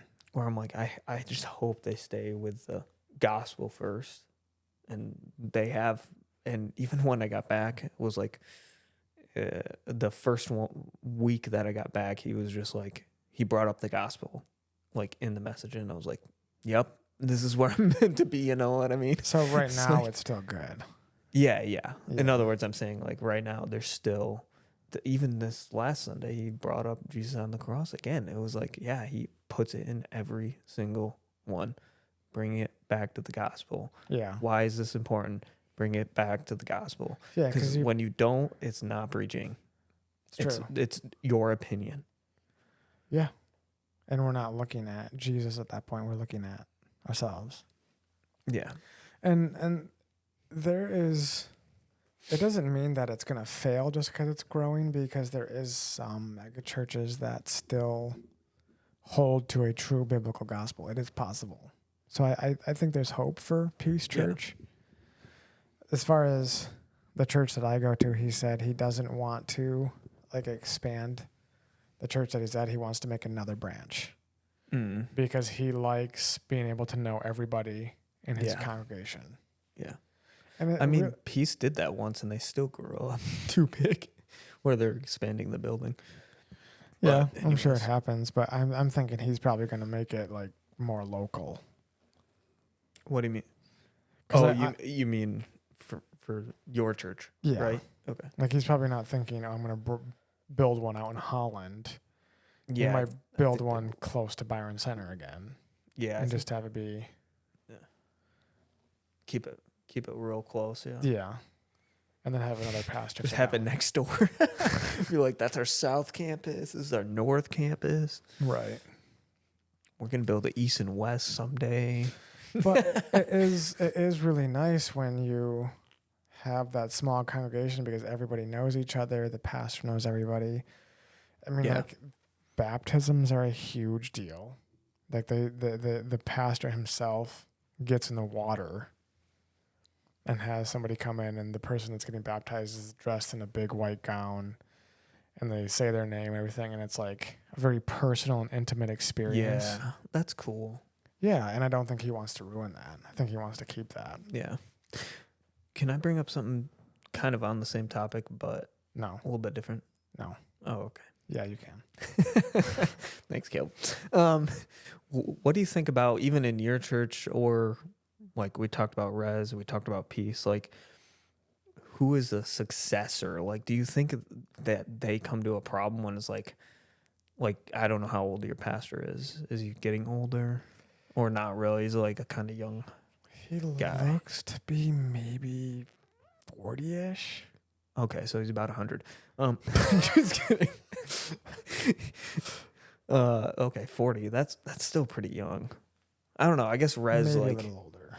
but even I look at Peace too. Like he's probably close to his 40s, but I still think about it. I'm like, who's gonna take this over? Like who's gonna take that baton? You know? Yeah. Is that what you're asking? Like, who's going to take it? Yeah. Yeah. Do you think they're setting themselves up to have a good successor that's gonna do the same stuff? I guess. And sometimes I don't feel that, like in Peace. Like I'm like, man, this one's gone. You know? As we stand today, yes, I do. Yeah. Because they've had youth takeover where like the youth preaches, and the kid in the youth was preaching. It was like, oh, he was like he was. That's pretty good. Yeah, he was. We might have something here. I remember one of the lines that he used was he was preaching on the talents. Yeah. He's like, and if you don't use the talents that God gives you, well, it's not looking good for you. And he didn't know how to exactly put it into words, but I mean, that made enough sense to me. Yeah. Right. So as of right now, I think that yours is good. That good to go. Good to go. But it just seems like the more time passes, the more every church around me is starting to fall. Yeah. With theological issues, or like the pastor has some weird moral issue. Yeah. I feel like as churches, we don't really address that in general. Address what? That if you fail, like let's just say a pastor has an affair. Yeah. We just kick him out. What do you think should be done? Why is there no helping him to get better? You know what I mean? Yeah. Like I feel like the church should be like a hospital. We come to help you. Mm-hmm. Instead, we treat it like a prison. Guess what? You're outcast. Well, I don't know. Maybe in prison is bad. Bad example. You're locked up for the rest of your life. You're never getting back in here. Well, I guess the next question in that is like, should they come back to the pulpit? I don't know necessarily say right away. Obviously, I think taking some time. Yeah, they should just be a congregation member for a while. Yeah, because they have to be humbled and almost relearn, and getting just people back on the right page. Where it's like, yep, I messed up. You know, it's gonna take a while to get me back, maybe 5 years, whatever. But I feel like we just kick people out. Or get a story talked about us, and it's like, I don't feel like God would just, I don't think Jesus would just do that. Just be like, yo, no, you're not good. Yeah. I think they should go through some type of counseling, because obviously you need counseling if you go through an affair. Like that's usually like a huge integrity issue. For sure. And then spiritually, you were not doing well if you did that. Yeah. I don't think. And not even come back to the pulpit, but like you're literally outcast from the church. That's what I'm saying. Like where it's just totally drastic. Where, and maybe they take a break from even being on staff for a while. Yeah. But bring them back to the church. This is your home. Yeah, I don't think that they should be outcast. I think that's weird. But I feel like a lot of churches do that. Really? You don't? Or society kind of outcasts him, like plays him as a real bad guy? Of course, society's going Well, to. yeah, that's true. I can't change that. I just But, know, like Matt Chandler had that thing, and he does. Did we watch that video? Is that the guy that we watched that video with at Eli's like a long time ago? That he was like talking or texting some girl, some lady, and he was married. Is that story? Yeah. Yeah, like that guy. I feel like didn't he get outcast like pretty hard? I Or don't it think- was like, I don't dude, think so. I think really? he did. I think they were like telling him to step down, and they were gonna like work with him Yeah, and everything. but they worked with him. Okay, Yeah. I think in that maybe that's a good story. situation, it was how they did it right.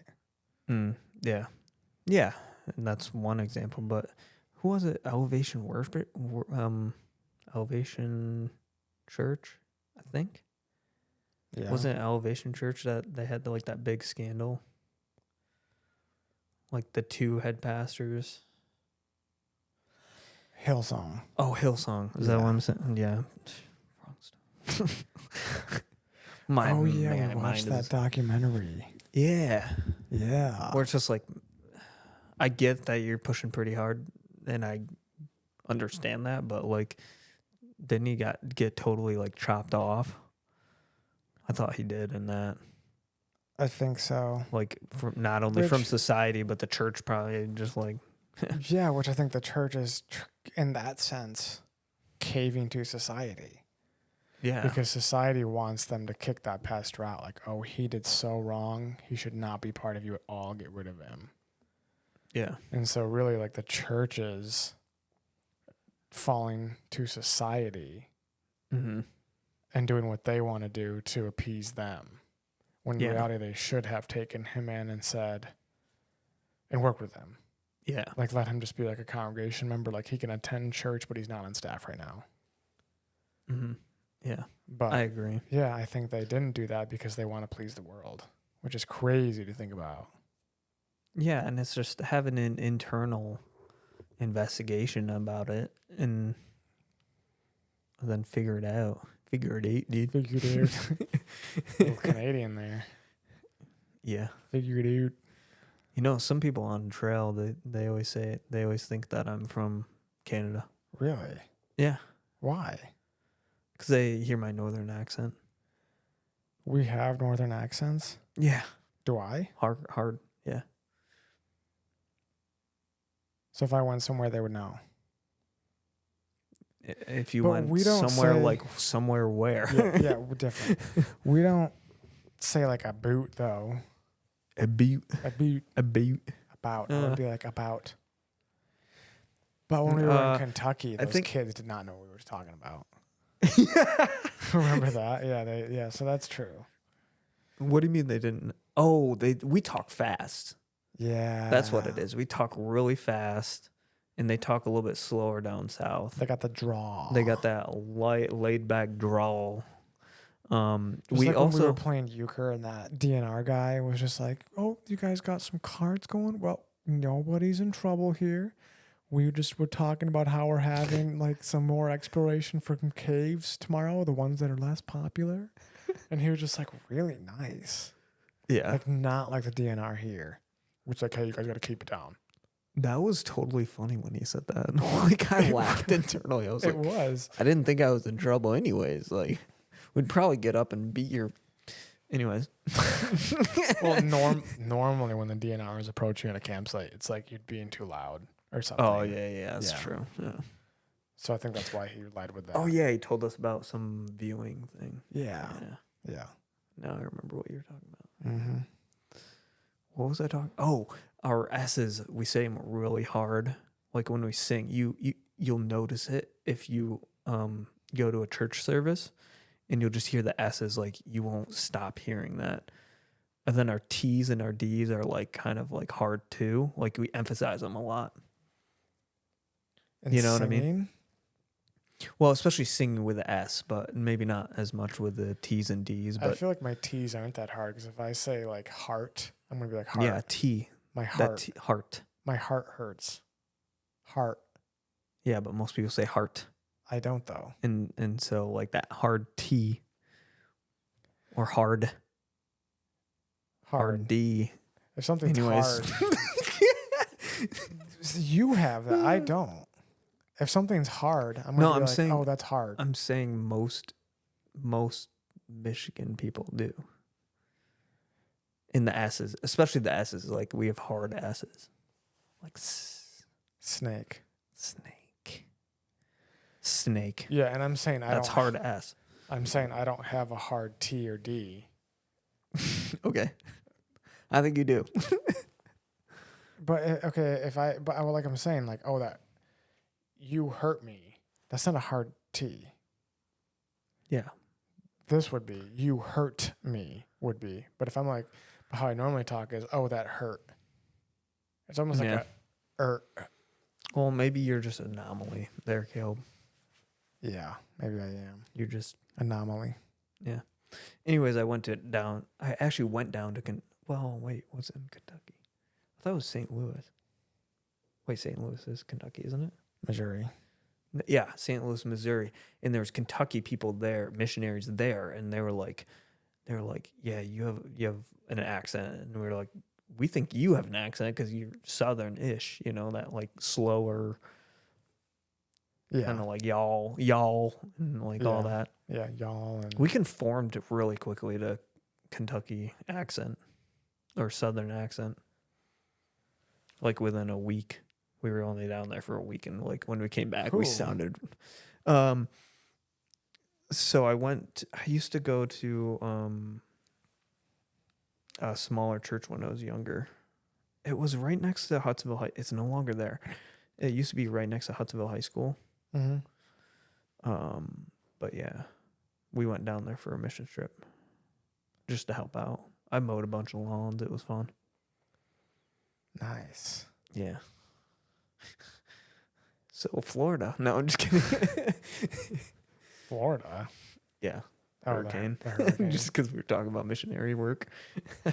Hurricane Milton. Yeah, it's crazy. So, want to go get some to eat?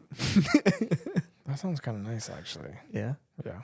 Are we good here? Do you think? Yeah, we're 2 hours in. This is long. Did you have any other thoughts on any of the conversation that we had left, or? I don't think so. And No? if we did, we could always cover it another time. Yeah, there's always more time. I can't wait to do this again, dude. Seriously? Yeah. All right. I was looking forward to this like all day, dude. I was like driving and I was like, dude, I'm gonna. And I didn't talk to anybody. No, I'm just kidding. I just saved my words up for now. Yeah. Well, like my throat is hurting because 2 hours is a long time for me. Oh yeah, I'm good. I could probably keep on going if you really wanted to. Dude, stop being I could too, but I don't want to edit that much. Like the last one took a long time to edit. Oh yeah. Yeah. Yeah. So I think I'm gonna. This 2 hours is good for now. You might have to edit that pause in the middle, but What pause? the one I was trying to look up the crap. Yeah, we were talking during that. It'd be fine. People will have Okay. a nice little break. It'll be like a commercial break for them. What the heck was that? Was that even us? I don't know. That didn't even sound like us, dude. Dude, what if there's... Ooh, I started listening to started watching reels that were like scary things, and then I had that very bad like nightmares last night. So don't do that right before you go to bed. But that noise sounded like it came from in here. Yeah, it did. Like it almost sounded like it was that book over there. I don't know. Not like it sounded like it came from upstairs. Unless something just fell over. I don't know. I don't know. I'm gonna look around. All right, everybody. Dude, there's a ghost. We're haunted. Ooh, next podcast. Just kidding. Stefan and you. Yeah. Anyways. Anyway, everybody, thanks for listening and have a blessed week. Bye. Yeah, Love you. you.